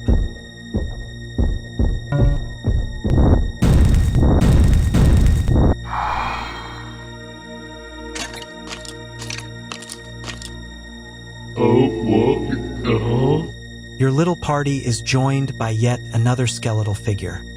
An aura of dread seethes from its ancient bones as it stares into your eyes with a gaze that seems to halt time itself. When it speaks, its voice resonates with the depth of its seasons. Forgive me, for a skeletal visage cannot sufficiently portray the emotions welling up in my decaying heart. Only under the direst of circumstances will the dead voluntarily rise from their graves, so let this emphasize just how furious you've made me. When I constructed the graveyard in this magnificent town, it was under the impression that it would be reserved for only the greatest of champions. This? He points an accusing finger at the business lich. This is not worthy. This insignificant soul is a blight on this sacred ground, my sacred ground. Your ex-employer tries to speak up, but he's immediately silenced by a dread curse. The skeletal warrior draws an ethereal blade that radiates with dark energy. It's time to undo this impudence. But what? Insufferable, insignificant maggot. Curses. Good. The skeletal warrior fixes its baleful gaze on you, flooding your mind with screeching terror. You would turn and flee save for the magical chains that still bind you. You who have sowed the seeds of my malcontent. It utters. Know that when you defiled this sacred ground, you unleashed a curse upon the town and its inhabitants. You have doomed them all. My brethren and I have suffered for your misdeed, and now must extract vengeance upon you. As we speak, they assault the town in righteous fury. The skeleton sheathes his sword. Should you wish to make amends, you must uphold another of this town's honored traditions. Defeat me in a duel, and I shall forget this insult and return to my eternal rest. If you are of ample caliber to accept my challenge, descend the staircase to the catacombs below. I'll be waiting for you. But it's dark and spooky, and there are spiders. I ate all the spiders.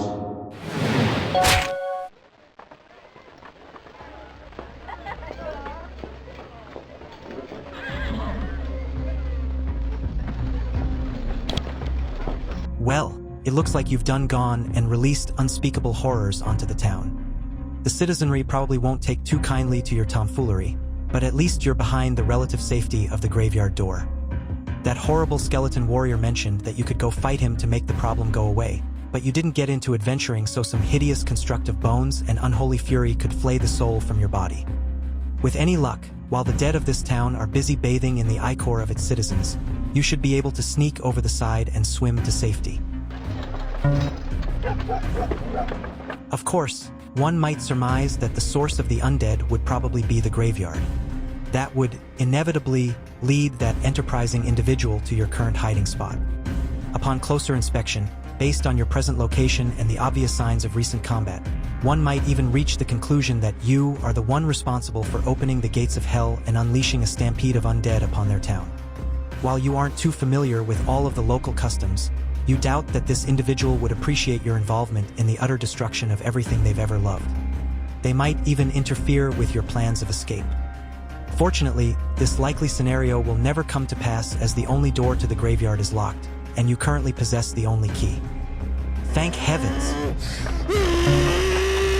Huff, huff, huff. Hello? Nuts. The mighty mayor of this town looks around at the recent mayhem, pausing momentarily at the catacomb entrance before turning his anxious gaze to you. Right. I don't know what happened, but it appears that you've greatly upset this town's deader residents. It should go without saying that you're going to fix this mess or die trying. He points a muscular finger to the catacomb entrance. The undead leader, Zebub, is waiting down below. As per tradition of this town, he will cease the assault if the offender comes forward and bests him in a contest of honorable combat. That means you. Tell me about this Zebub fellow. During his life, Zebub was a warrior of great renown, and nigh undefeatable. He freelanced from province to province, requested by name from kings and queens. In his retirement, he founded this very town and its traditions. Noting your worried expressions, he quickly adds, "Don't worry, I'm sure that all those years of being dead have dulled his prowess." But what about you? The mayor shakes his head. As soon as you get your ass down there, I will be returning to town to help the guard and residents fend off the undead horde. Besides, he'll only accept the challenge from you. I won't stand a chance. Tough luck, kid. We're counting on you. You can either go down there and die like an adventurer, and possibly win, or stay up here and die by my hands for causing this mess in the first place. Striding forward, he towers over you, his massive body blocking out the sun. I can guarantee that the catacombs are a safer bet. If there's no other way... Perfect. The mayor practically shoves you towards the catacomb stairs. Don't let us keep you. If you need healing or other supplies, please speak with my associate, but don't dally too long. There are lives at stake. Unleashing a bellowing guffaw, the mayor steps back and waits by the door, eager to return to combat.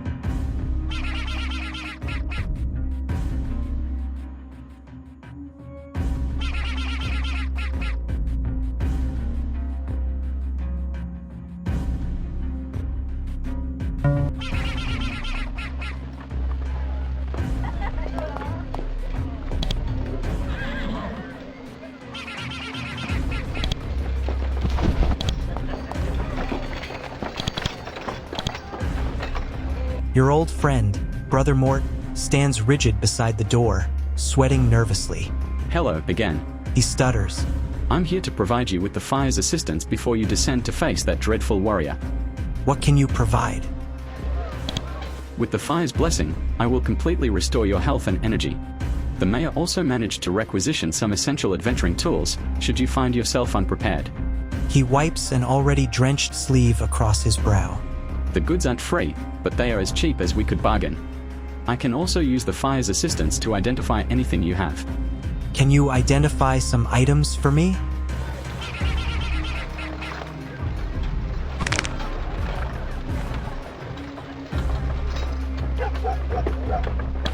Brother Mort nods and waits to shed some light on your equipment.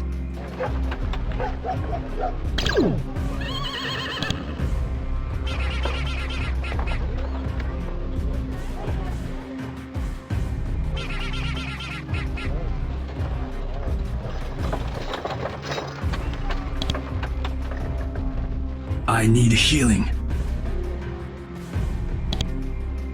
Waves of soothing magic wash over you as Mort prays to his god. You are completely restored. Let me see your wares.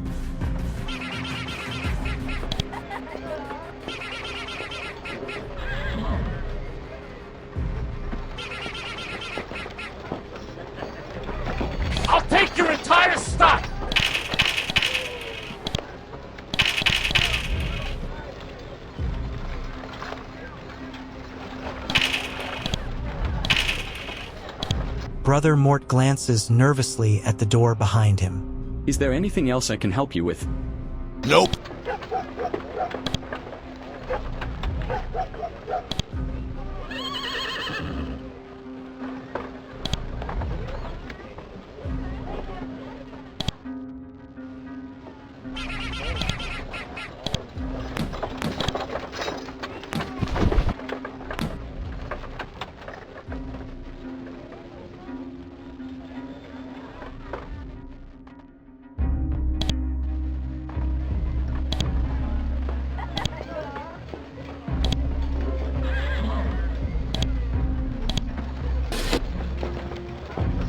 Your only means of escape is through this door, and, by association, the mayor. He gives you an evil eye as you approach, daring you to even try. You have no choice but to turn back.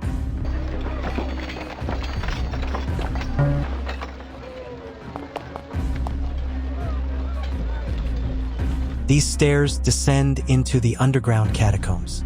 Descend? I'm ready. Taking a deep breath, you steel your courage and descend down the steps into the dark abyss. You have emerged in what appears to be a dark cave, like the ones what usually house a horde of bats and spiders. If you were a little girl, you might be deterred from proceeding forward. You're not a little girl anymore, though. Hitching up your shorts, you descend the final steps onto the cold and unforgiving danky-ass cave floor.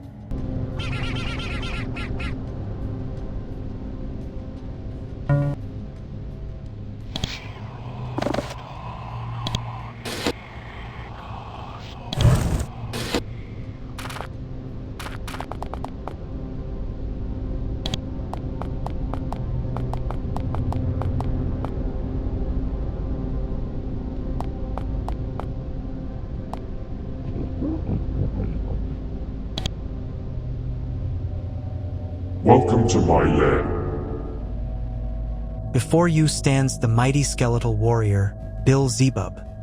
Despite the lack of musculature, the frame of this ancient champion stands as a living monument to a mountain of achievement carved in a single lifetime. You are confronted with the conflicting and overwhelming desires to bow, grovel, and flee all at once. Pale lantern light flickers across his fearsome visage, illuminating stark contrast between bleached bone and two black eyeless voids. For what feels like an eternity, the skeleton stares at you with this obsidian gaze, tying your stomach in knots. Your knees would buckle from under you were they not already frozen in fear. Finally, he cuts the silence with a salute from his drawn sword. Stand proud, warrior, for even in the face of certain demise, you have come to answer my challenge. I did not know if the one who had defiled my grave could possess such courage, but you surpassed my expectations. I am honored. Does that mean you'll let me live? The skeleton bursts into a hearty, if raspy, laugh that rattles throughout his rib cage in an eerie cacophony. Of course not. Do you have any idea how long it's been since I've tasted combat? I have the most massive erection right now. If it wasn't turned to dust, by the gods, I didn't think I would ever be glad for that. Suddenly, he feints a swing at you, sending you scrambling backwards. Striking a fighting pose, he howls with glee. When I'm done killing you dead, I think I'll bathe in your blood. Give me a good show, and I'll consider letting your corpse rest among these champions. Now, Let me see your war face! Fight!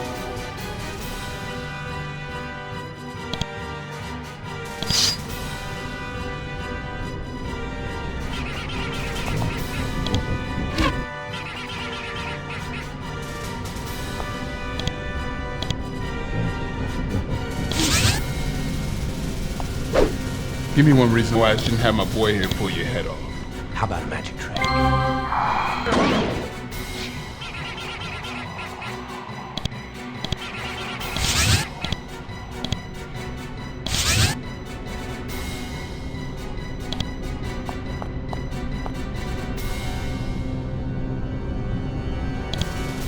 Here's Johnny!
A medic bag!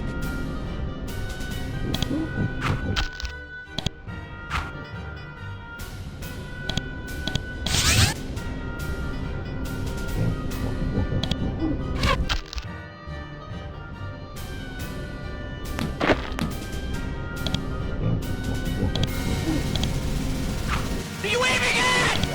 What are you aiming at?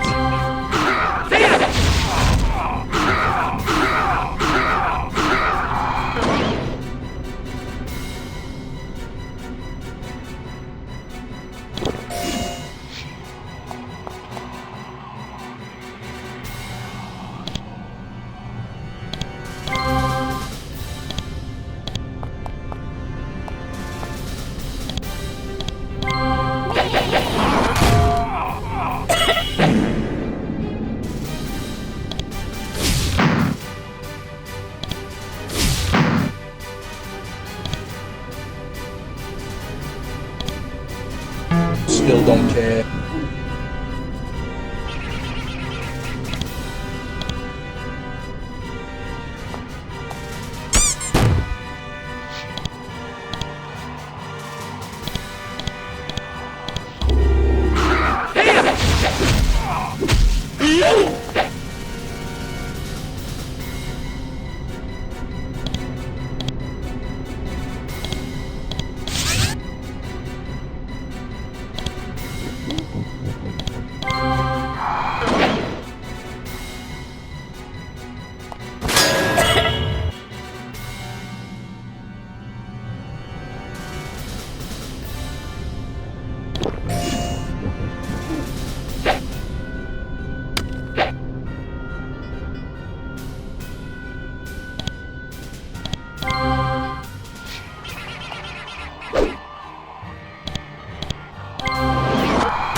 Don't care.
Hi, monster, monster. You don't belong in this world. Bill's skull sails off in an arc as you deliver your final blow. Disconnected, the rest of his skeleton crumbles to the ground. As you turn to go exchange high fives with the mayor, a fading voice penetrates your mind. You've defeated me in battle, warrior, task no man or beast ever accomplished whilst I lived. In return for your bravery, I've called off the undead horde from attacking the town. I would also leave you my shield.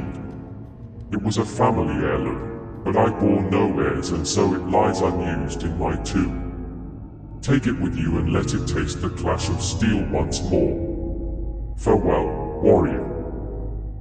Whatever spiteful magic that was holding Bill's skeleton together finally dissipates. Bill's skull rolls to the side and turns to dust.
While you'd normally loot the shit out of some long-dead poot's tomb, recent events have convinced you that you should probably leave these graves alone.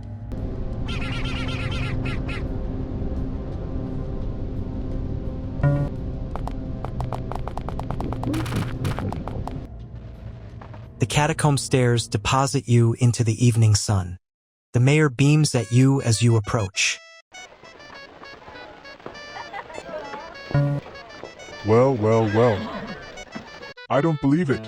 The mayor shouts as he charges forward with a large grin. I had to see it with my own eyes. Near the devil himself defeated in combat.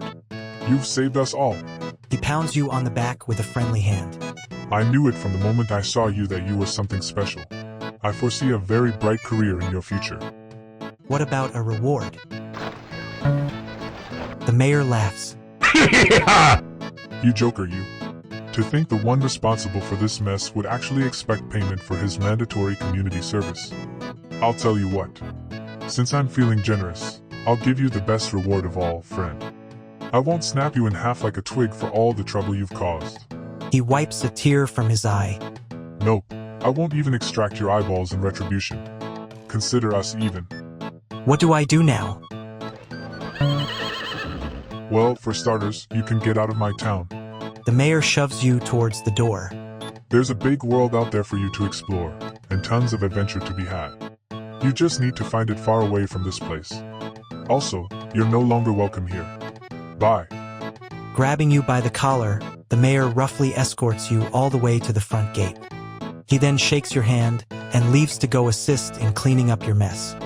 You should probably leave while that option is still available.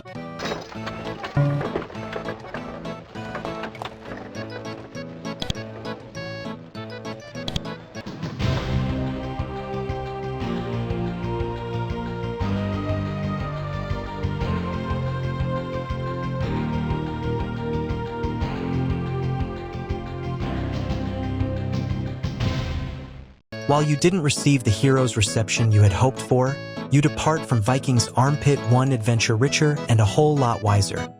You bested some challenging opponents along the way and learned what it truly means to be an adventurer. You're living your dream and on your way towards a long and fruitful career. You're ready to carve your own path in this world, but there's still a long road ahead of you. Time to walk. The end.